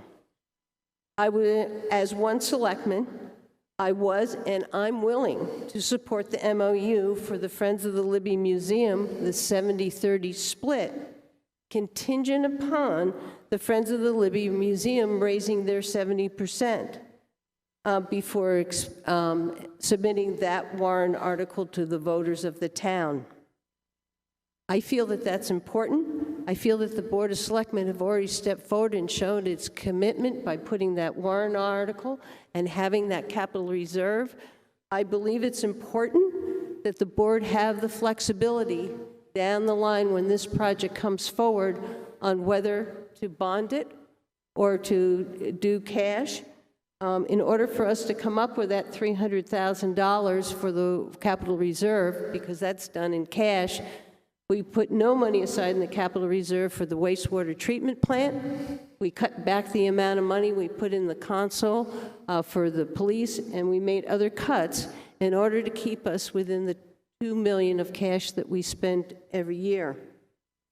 So I'm committed to having that Libby Museum renovated and expanded, and I would put that warrant article forward once they've raised their $2 million, and it contingent upon that, and I think that's important. I feel we, in good faith, put that $300,000, and I'm willing to change my vote to the 2.9 million if they raise the 2 million. It isn't 2.9, it's the larger expansion. So that's where I am, and I don't know where anybody else or what any other selectmen might want to speak on this. Anybody? Dave? Yeah, I'm in favor of doing something at the Libby. I'm in favor of the $2.9 million warrant article. I think I've been pretty clear on that. I'm not against Libby, but I think if we're going to do this, we need to do it. We need to do the expansion. We need to bring everything up to date. The biggest issue that we have, no matter which way we go, is once we do it, now we've got the cost to maintain it. The $2.9 million was going to give us the addition, all the upgrades, storage, heat, light, air conditioning, all the things that are in these reports. As Linda said, some of it has been done to stabilize the building. I'm still in favor of doing something at the Libby. I'm not in favor of personally doing it halfway. I think if we're going to do it, we need to, if they're going to come up with 2 million plus in that area, and we have to come up with 700,000 to 900,000, I don't think that's a bad deal. And I think they're basing their strategy on getting funds into their coffers by saying that we're going to do the whole project, the whole thing, the expansion of the Libby, all of those things that are part of that 2.9. So I'm still at the 2.9. I really don't want to come back on it. If we don't do the whole thing, I think we're going to have some problems. I think that if we don't do the 2.9, that from my understanding of the people, is it Bibber or Biber? That group, they want to do the whole thing because they have somebody who wants to, as we know, donate some museum quality products into our museum. And that's right. I've been to the property where the collection is. It's a beautiful collection, absolutely gorgeous. And it is museum quality stuff. But as you know, and we've seen it, Elena has said it, that a lot of the animals that are up there, and if you've been up there in the last few years, they're pretty deteriorated. They're pretty much have gone down to a point where some of the stuff, unless you were to really read the signs, you may or may not recognize what kind of animals some of them are. I think it's a great museum. It's been there for a long time, and I think we need it. I think that a lot of people want to have this as a destination for museums. We certainly are on our way to that particular point, you know, at this point with the museums we already have. So that's where I stand anyway. I was hoping that we could do a benchmark approach. We've put in 33% of the amount that they expected from us of $900,000. If they could raise 33% of their 2.1 million or $2,700,000, 600, then I would say we could go to the townspeople again and say, okay, let's put a warrant article for another 300,000. But until they show that they have a full commitment, they have to match us as we go. That's what they have to do. We've made the first step. They need to come up with their third of their percentage that they need. And then I would say I would be comfortable going to the next step. So you're comfortable putting in doing the project in cash? Luke? The project needs to get done. It needs to get done right. There's no point in continuing to repair it, throw money at it. You know, we need to do the whole thing. We need to spend the 2.9 million. The Friends need to show that they can raise it, and you know, the town. You know, at that point, it'll go to the voters, and I think that with that kind of fundraising and the expectations and what the voters have clearly shown in the past about, you know, museums and maintaining our buildings here in town, I think it's an important priority, but we have to do it the whole way. Brad? Yeah, thank you. As you all know, I'm also in the board's representative on the Friends of Libby Museum. So I've been pretty much involved with this from day one. As you also know, I've been from day one in favor of the larger project, as Dave has, even at the beginning here, the $2.9 million project to go ahead, you know, to do the addition along with the renovation of the Libby Museum up there. I do believe we need that to get the HVAC, get the modern climate control in there to help preserve what we do have there, and any new exhibits that we're going to bring in. So those will stay in museum quality shape for years to come. I think unfortunately we got into a point in the negotiations here with the MOU that kind of stalled here. And I was hoping to be able to, you know, get that all worked through and stuff. As Jim pointed out here, you know, there was, you know, things got put in at the last minute that kind of threw it off track. The last couple times it came through.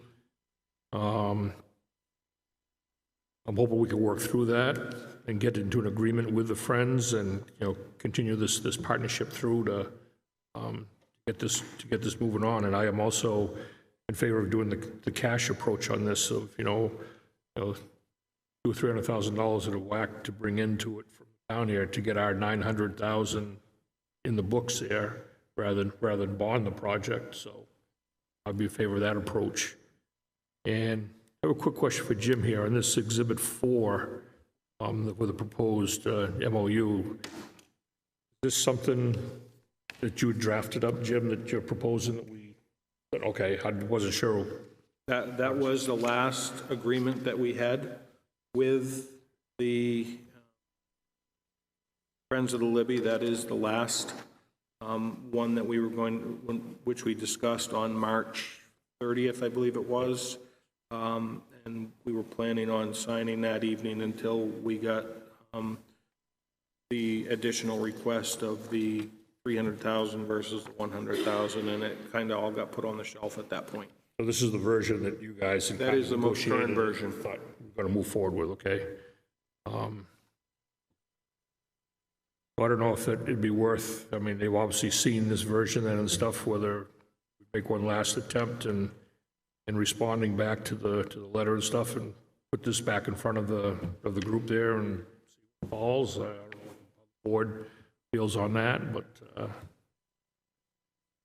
be nice to see this get resurrected and get into moving forward. Yeah. I think what we're at the point is we got the CIP meeting. And are we going to take $300,000 out of our $2 million in cash and put a warrant article out for this? Do we do 100? We run it over more years to get to it. If the agreement is to do it in cash, I have a real hard time, and I will not support $300,000 in 2022 and 2023 when we have a public safety building. We've got an issue with the roof at the Pop Whalen Arena. I would, if we want to put money into that 50, 100,000 over the next couple of years, I'm willing to look at that. I think we've got some big items on our plate, and that's what concerns me. If money wasn't an issue, sure, we could do it. But I think it is an issue, and I think it's an issue. I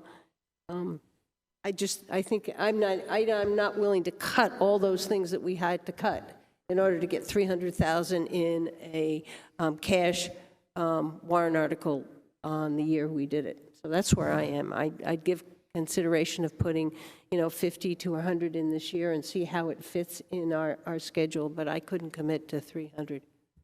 I don't think we need to put anything in. I think it's their move. We've made our move. They need to make a move and show that they can raise 1/3 of what they need to fund this project. If they can't, we don't need to do anything. We don't need to put any more money. We don't need to go to the voters. Well, we're going to, at some point, need to do some fixing over there. That's why I would put it in. I hear your rationale, but I think that the reason I'm comfortable with putting the first $300,000 was if something went wrong there, we had some money. That would be the thought I would be in putting it in another as we work towards getting more of, if they raise their money, our portion. What they said was that their large pledge donors wouldn't commit without Wolfeboro committing with $900,000 first. To me, that's not acceptable. They need to match us as we go along. Well, you do matching, that's why I want the word. Yeah. That's where we are now. Luke? No, I agree with everything that's been said. I did have one question. It's more of a technical issue. In the $2.9 million plan to redo the museum, does that save the old building, or does that, it does, right? Mm-hmm. It's an additional. Okay. So it's restoring the building. Both the 2.9 and the 2.3, in, again, 2019 numbers, restores the existing structure, and it makes it so that it could be a year-round facility. Now, not that it would be, but it could be. Just a follow-up question, and just because I was there yesterday, and like the paint on the building right now is really bad, and then on the inside there's like this fold of plaster that is like folding down towards the ground. Is there anything that could be done that would not be a waste of money in the current $300,000 that would help the building look better, that would not be redone again in a year or two when they redo if it does get approved? Are there any structural things right now that should be done? Structurally, right now, timber preservation specialists are coming to look at the work they did last year on the footings to ensure that there's no more adjustments that need to be done to shore up the floor. They are, I'm not sure when, but they're scheduled in to do that. We really need to, at the end of this season, get somebody in there, whether it's staging or a lift, to look at the turnbuckles to ensure that those are doing their job and they're holding the pressure that needs to be held, but that needs to be done off-season. As far as some of those cosmetic things, we can do that work to take care of that. The only scary part is once you start to do it, where does it stop? And that's what kind of scares me about diving into that, is an old building like that. Where does it stop? Additionally, we did have the Director of Public Works, another staff member, go down and meet with the Director of the Libby and her staff. That's all new staff down there. About the moisture report that was done in 17 by Williams, and to ensure that the fans are being operated the way they're supposed to be, that the windows are open to allow sunlight in, to be able to help reduce the moisture, so that those recommendations are being followed. I also, is the balcony, there's a balcony that comes into the new building, and that, I believe what you were looking for comes by the corner of the window, getting leakage that's causing that. And that goes back to, do we repair it? And I think that's part of what we're trying to decide where we're going here and how we want to do it. And that's what I hear them asking us to say. Are we going to agree tonight to put $300,000 in the capital reserve for 2022? Are you going to do $100,000? Are we going to do 50? You know, the Brian's suggestion is that they've got to have raised a certain percentage before we do this. So we're going to need to come to some kind of consensus, and then somebody's going to need to make a motion on how we're going to move forward here, because we need to put something in the CIP. We still have the motion from, I believe it was September of 2020, that the board was going to do the $100,000 for capital reserve for this cycle.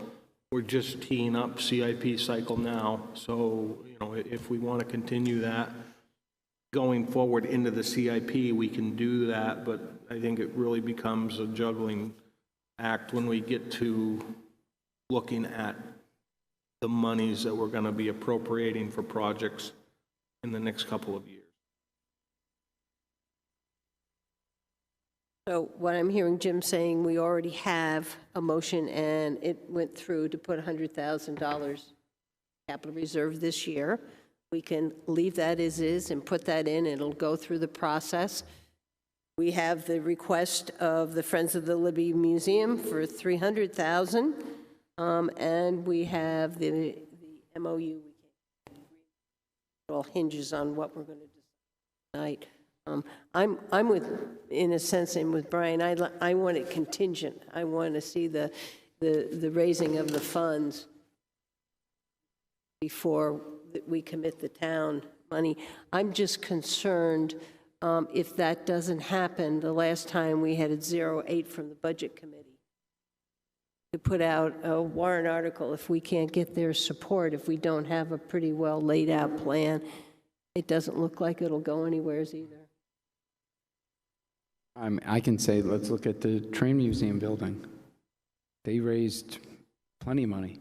Look at the Maker's Mill. They raised plenty of money. If the people from Libby want to save Libby, they got to do their jobs.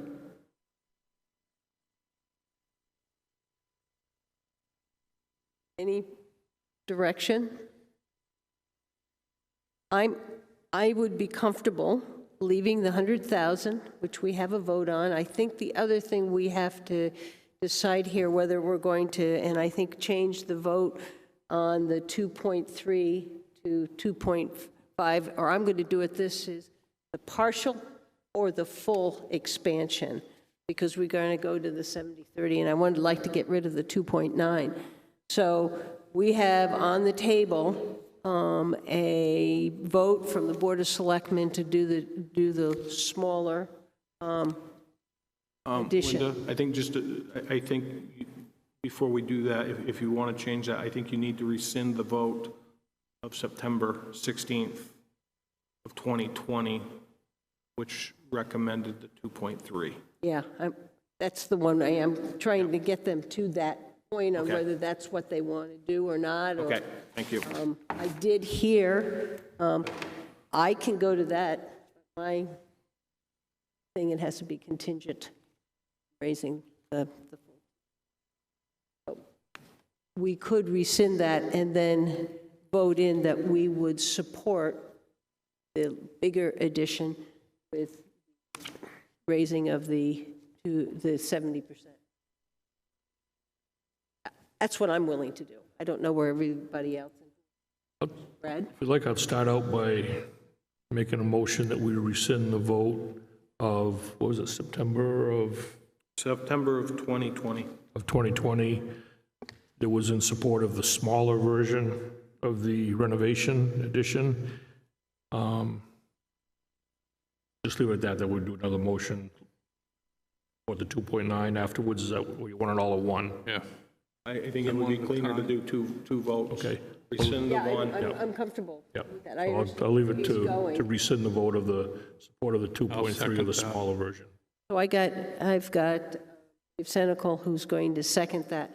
That's just taking that 2.3 off the table. We're going to say we're going to right now shelf that and go for the larger addition. Any further discussion on that? Hearing none. All those in favor? Yes. Aye. Okay, so that's 5-0. Now we got it, Brad. You got another direction I we're do. going here?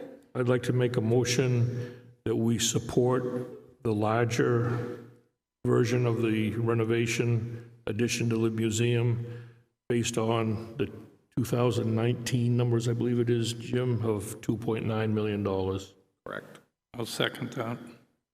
And there's no contingent, nothing about what yet. they have to do? Not yet. Well, if I'm going to vote that in, I need to know where you're going to go with it. Well, I'm going to go after that back to that $100,000 for the CIP. And only the reason would be to show the CIP and everybody else that we are moving towards our share, if you will, the money that we need to raise. But he's saying we're going to do this larger. There is no condition on that any Okay. money is being raised by anybody, and I won't support that without that other piece on. Okay, I'm willing to go with it. Yeah, so you're looking to have it contingent upon a deal, is what you'd like to see? 70-30 split. Okay. That's what. I would add that. I'll add that into it, contingent upon a 70-30% split, the town being at 30%, Friends of Libby at 70% fundraising for this addition renovation. Second that. Further discuss, any need here? All those in favor? Aye. Aye. Now I think or we leave in place what's already. Well, I was going to say, we could leave it in place. That gives people the notion that we're moving towards that. Shows the CIP that we're going to do that. So, and then depending on where everything else starts coming in, then we know we got some big issues coming where they're going to fall into. And again, it depends on what our debt service is in a couple of years. Not going to be pretty, certainly, but, you know. I think that's one point that has been overlooked, and we do have debt service on the Libby Museum, which is falling off in 2026. I think that's why, for me, it's hard to palate going for the cash over 2 years when we have some debt service going away in 2025. It's not a lot. It's $22,000 a year, but that was a 10-year bond on a $200,000. You know, if interest rates are still attractive at that point, bonding may be a better option. Debt service in 2026 will right at this point dropped from $725,000 a year to $630,000. Now, we also know that there's a public safety building on the horizon, South Main Street project on the horizon, Pop Whalen on the horizon, sewer pump stations on the horizon, and wastewater treatment facility. So there's a lot of projects that are shuffling for position. It does make it challenging. Anybody else have any comments? Are everybody comfortable leaving the 100,000 in place? All right, you guys speak up, 'cause- Well, I've already said it. I think we've done enough. so Brian is not in favor of the 100,000. Like Jim just said, we have too many other projects, and Go ahead. they haven't shown their due diligence. Yep. And so we'll have an opportunity when we look at the CI, we'll send it into the CIP, then we're going to see everything come back, and then we may need to do some juggling here to see where we're going to, up. And is everybody comfortable where we are? I know you aren't, and you're very clear. I need to have it contingent as that was. Any other comments before we leave this? Okay. I'm ready. Now I've lost my agenda. Oh, here it is. I guess we're going to come out of the Libby Museum Trustees meeting at 8:50, and we're back into the regular Board of Selectmen's meeting. Does anybody have any other business? I just wanted to bring up, so I've been down to the town docks a lot over the last couple weekends, just, seeing the traffic obviously coming in, boaters. And I've been trying to think of, different ideas the voters spoke very clearly about not extending the town docks, but we still have the same issue with people trying to get in and park their boats, people waiting. And what I've noticed is, over and over again, is that it seems that most people could use a little extra help when it comes to navigating the town docks. So my idea is I would like to see if the board would be comfortable with doing like a 2-weekend pilot program where we get 2 town employees, and I have 2 in mind, that would basically facilitate and help people park their boats, nose up, pull in, to see if that helped with alleviating some of the congestion down there and the inability to go between boats and fill spots up. There's just a lot going on down there. And see if that is a possible, for the busy weekends, and we're talking about 8 to 10 busy weekends a year, if we had people that could help, 2 people, that could help during those times, just pull people forward, make sure people aren't leaving giant gaps, assist people on, basic common boating procedure, which it seems is dramatically lacking in the boating public. And they could also be, in a way, ambassadors for the town. They could certainly remind people about our 4-hour parking when they park their boats and other items such as that. I think it would be, I was just looking for another possible avenue to help with the situation, considering the voters have spoken about the extension of the town docks and moving forward. I just wanted to see what the other board members felt and what their thoughts were. Any board members have any comment? Brian? I mentioned that at candidates night. Now, the other problem that I thought about is the only issue is liability, because you're putting it in someone's hand to direct someone in and get them into a spot, and the only thing we have to make sure is that those dock hands aren't going to get in trouble for bumping and damaging other people's property, other people's boats, things like that.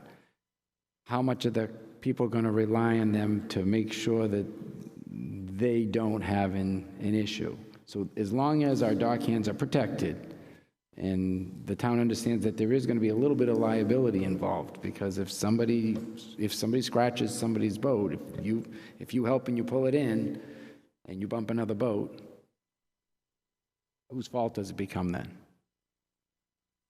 I liked Luke's idea. He and I talked today about it.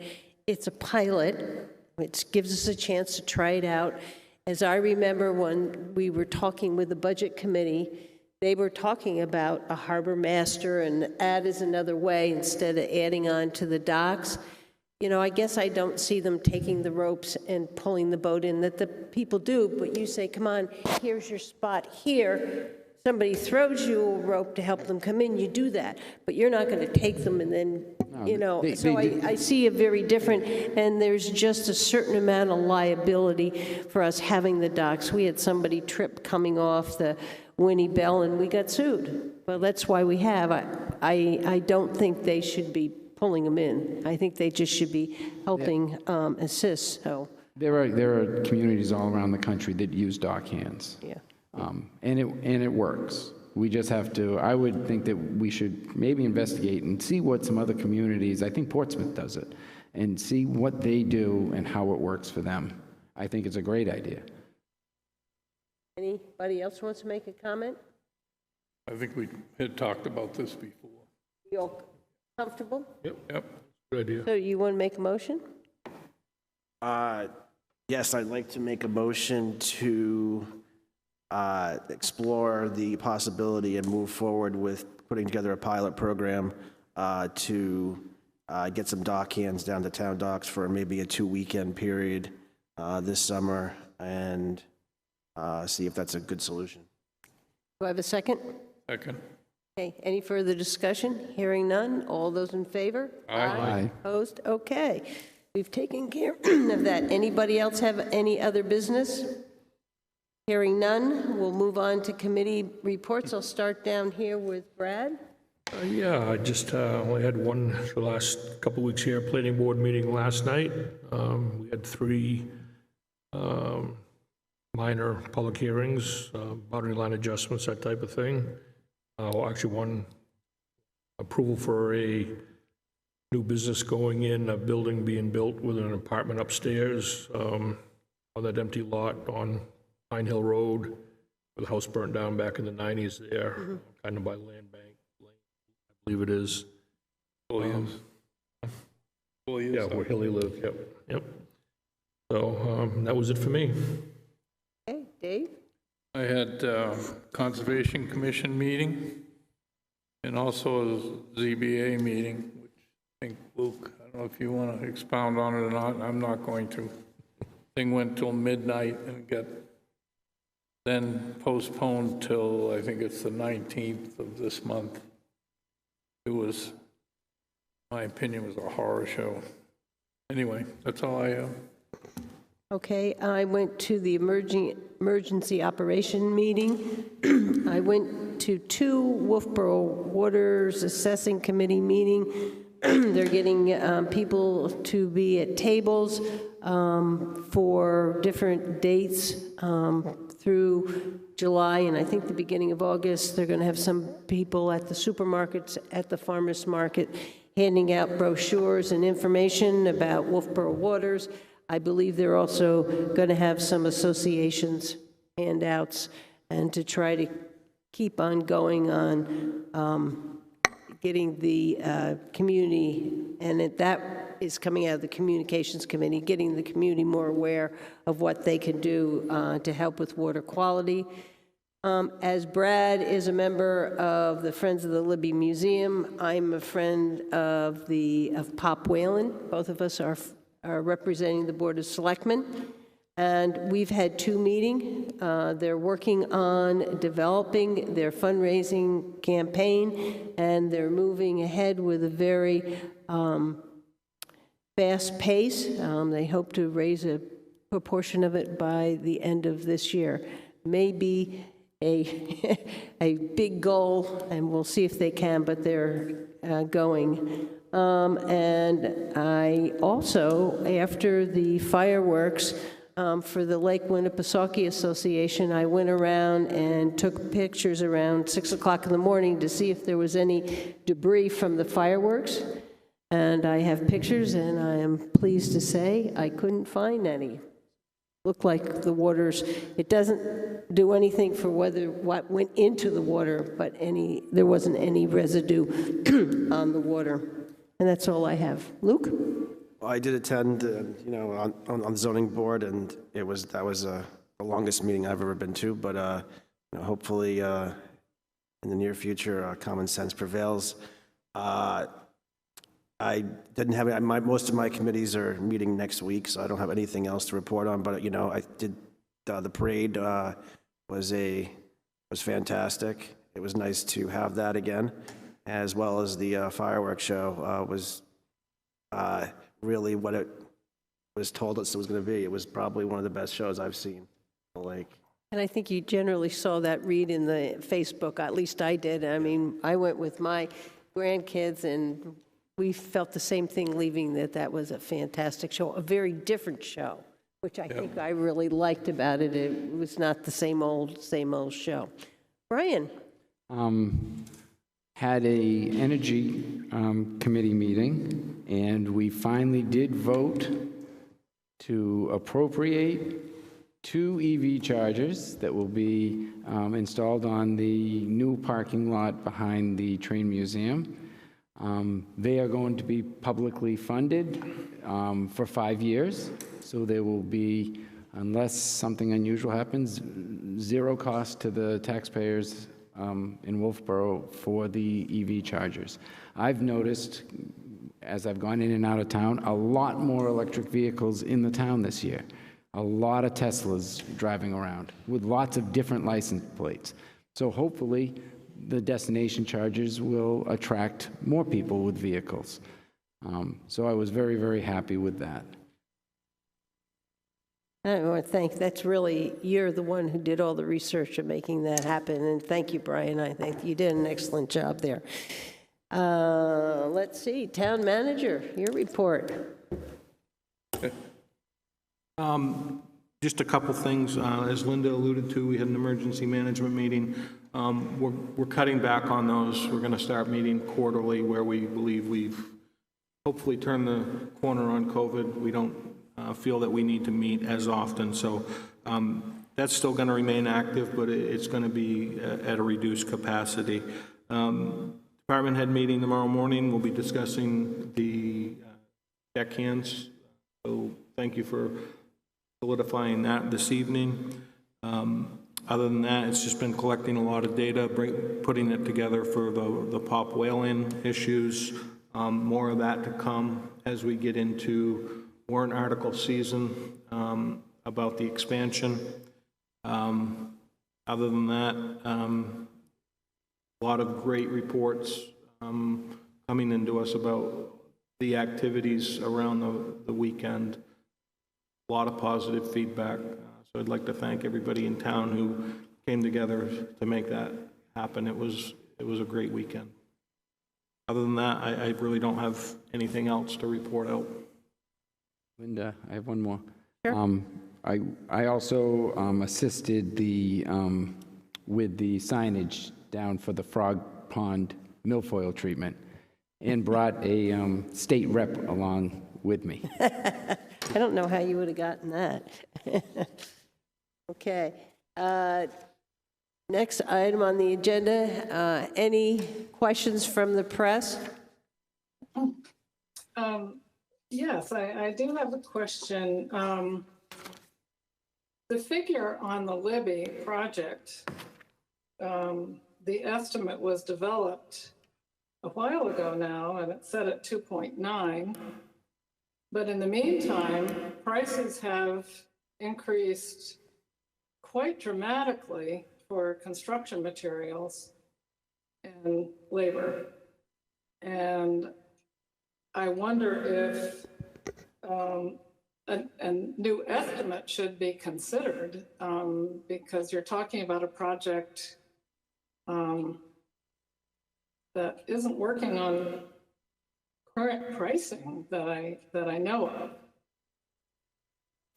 Yeah, I think there needs to be a percentage increase to that 2.9 figure, and that's why in the MOU we went to 70-30, because, but we still seem to want to go back and call it 2.9, but you're absolutely right, Alyssa. Any other board members want to comment on that? Brad? Just say too, I think we did kind of quantify that with the date that that estimate was, had come out. I think in that motion I did refer back to the date that it was produced and stuff for that reason, knowing that, you know, there's going to be escalation involved, so. Any other question? Well, I just think it's important to have an accurate figure because that certainly changes the volume of dollars and perhaps the funding and the fundraising. So anyway, just wanted to put that out there. Okay, thank you. Anything else?